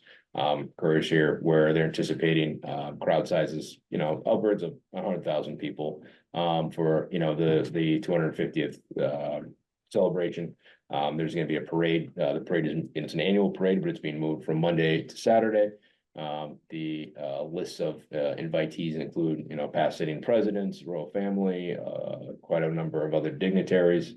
There's gonna be a lot of other events going on leading up to the 250th parade. The commission will be invited. Commission is invited. Yeah, I'm not in charge of invitations, so. Are we expecting any of the presidents to come? I can't speak to that. They've been invited, but our focus right now is on as far as we're involved in public works, kind of a support role for logistics, supporting the public safety plan. We're gonna be heavily involved with a resourcing equipment, procurement of equipment, kind of, locking down mutual aid resources, supporting police and fire with kind of roadway closures. There's gonna be I presented on earlier this week on Tuesday to the Concord Business Partnership, and kind of give them an overview of the impacts that they might see the downtown businesses, but we're really talking about kind of closing down Concord Center in advance of the parade, potentially Thursday or Friday, and that's gonna be lasting through the hours of Sunday morning. Well, there will be hard closures for the downtown area during that time, and soft closures expanding out to Route 2, and north up Monument Lowell and west to kind of kind of Route 2 West Concord area and all the way east. So there's some maps that we'll be sharing and giving some more information, but it'd be this definitely heavily involved operation for that long duration event. Recently, in addition to the parade and other smaller events that are taking place, we found out that there's gonna be a live music festival happening, downtown. That's a newer event that we just briefed out on a couple weeks ago. There's a celebrations, subcommittee that have been working on planning that, but it's going to be, I think they're drafted, the timeframe is like a 2 p.m. to 7 or 7:30 p.m. concert with multiple bands, a potential national headliner band taking place at Emerson Park is their proposed location. And followed by a drone show at that location as well. So that's something that they've been talking about in their discussion. They're kind of. But now then there's a president. There's a side of me that thinks this is fantastic, and a side of me that feels like I need to get away out of town for this. So, These are ideas that Public Works has to sort of prepare and respond to, so, this is a. If a president is there, they close the airspace. Yeah. There's no drone there.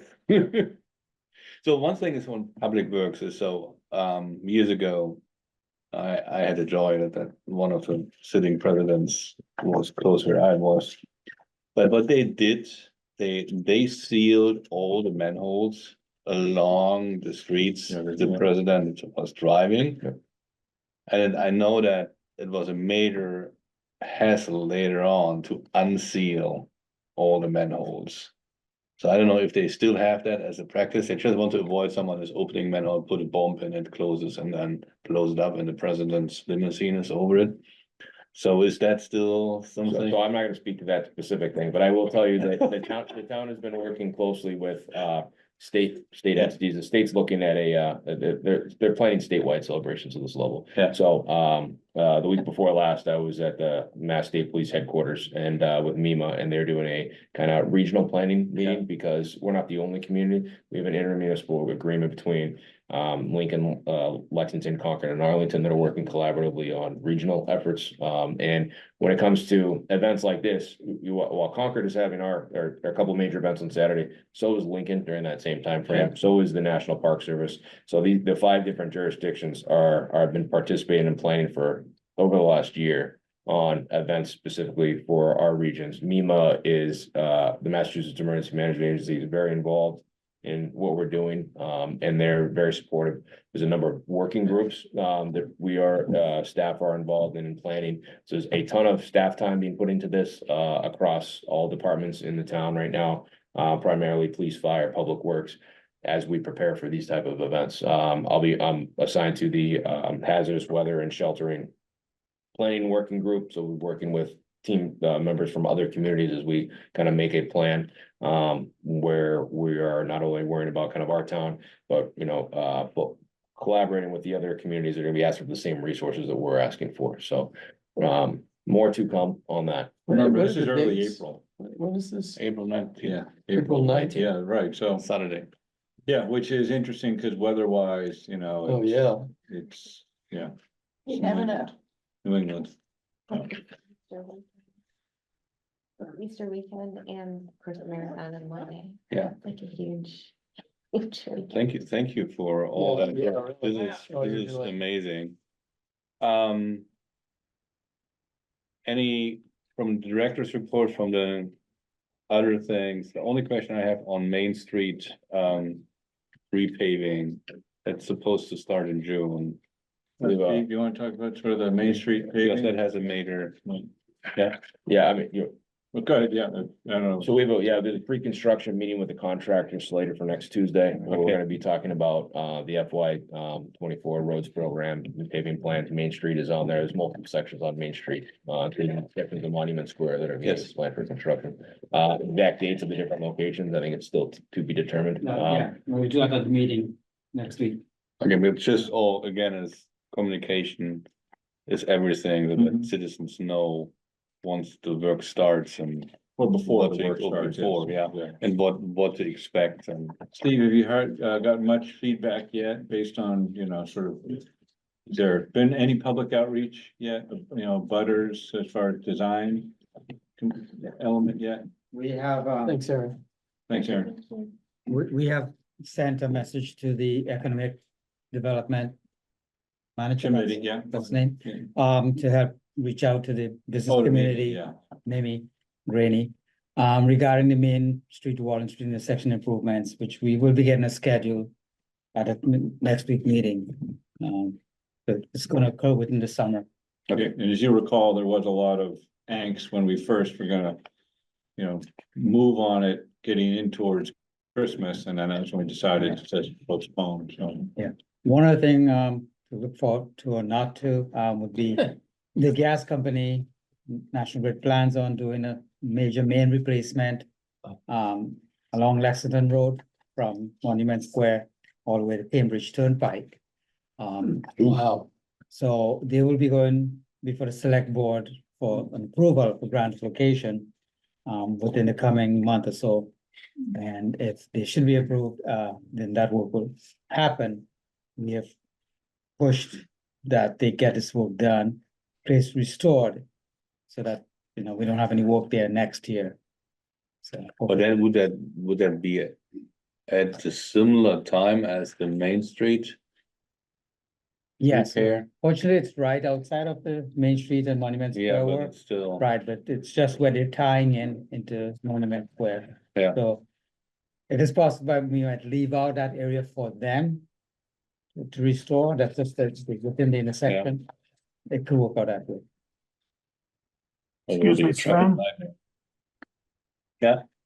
Excuse me, while you're in between speakers here, unfortunately, I have to sign off now, so I'm letting Yeah, everybody know I'll be leaving the meeting.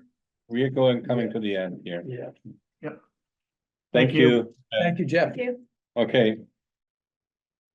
Any other questions on the director's report? No? Public comments, sorry for the long wait. Any public comments?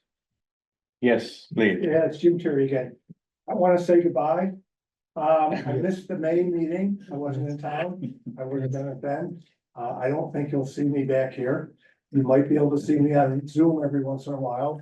I've enjoyed working with all you guys and all the staff. The staff has been fantastic, for all of the years that I've been involved.